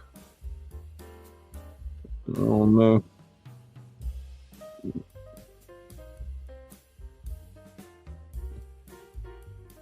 Look at that girl right there in front of us, man. Like her breasts are hanging halfway out of her shirt.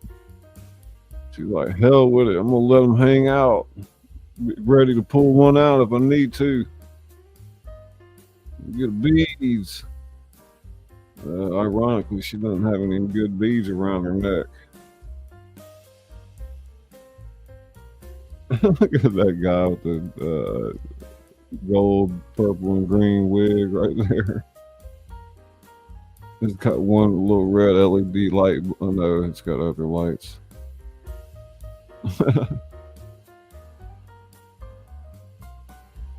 You don't want to see her, no.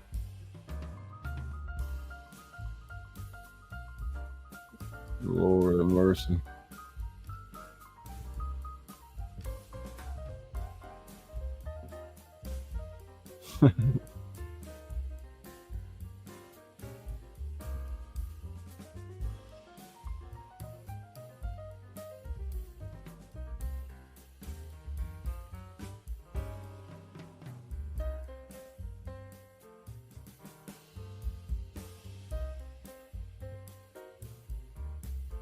God, look at that long ass bead. Yeah, it seems like that's just so much plastic. It just gets thrown away, and spend millions of dollars on getting all that down there, and then they got to spend a ton of money cleaning it up. But see, back in the old days, they used to have the actual glass beads. They were nice, the old vintage beads. I mean, you wouldn't have thrown something like that away.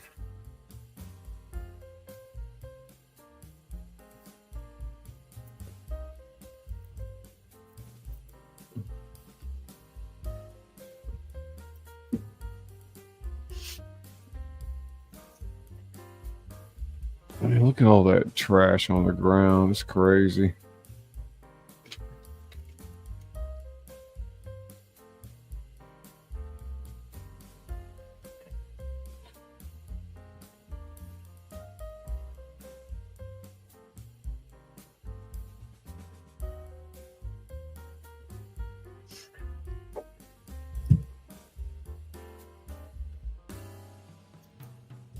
Not getting kind of a tame crowd right now.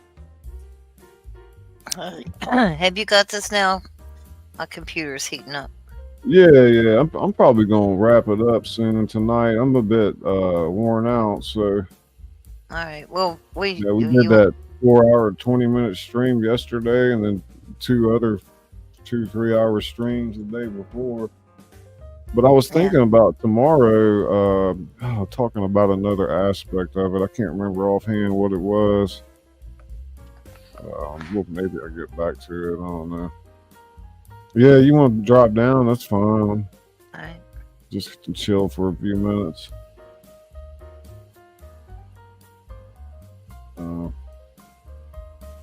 Yeah, it's our live shot of Bourbon Street there at the corner of St. Peter and Bourbon. I got the Crazy Corner Strip Club across the street. And you can see, it's still a pretty rowdy crowd out there.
Hey, Ruby girl.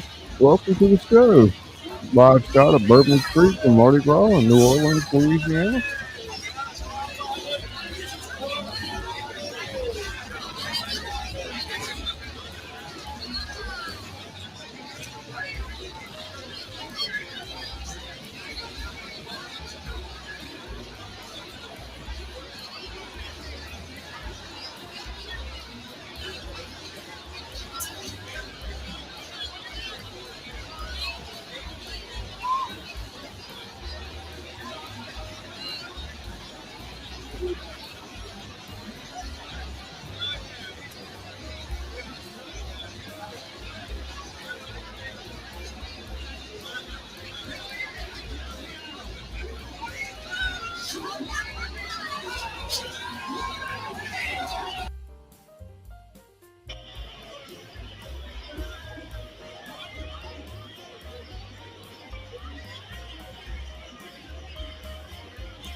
All right, guys, I'm going to end the stream now. I'd like to thank everybody for coming out. Stay tuned. I should be back on tomorrow evening, and look forward to seeing all you lovely people again. I'm Scully Pop, your host, the author that reads to you.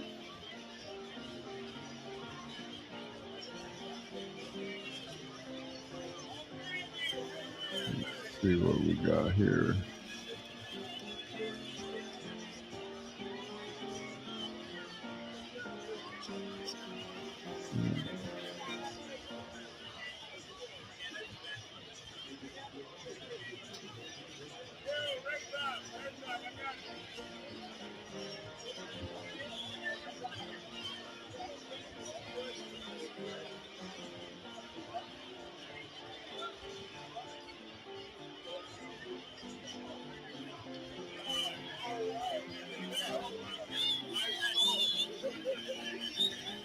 I'd like to welcome you to the House of Thrillers. I'm Scully, the author that reads to you. I read my novels and other works in the public domain and submissions from people like you. So buckle up. It's quite the ride, and we'll see you on the other side.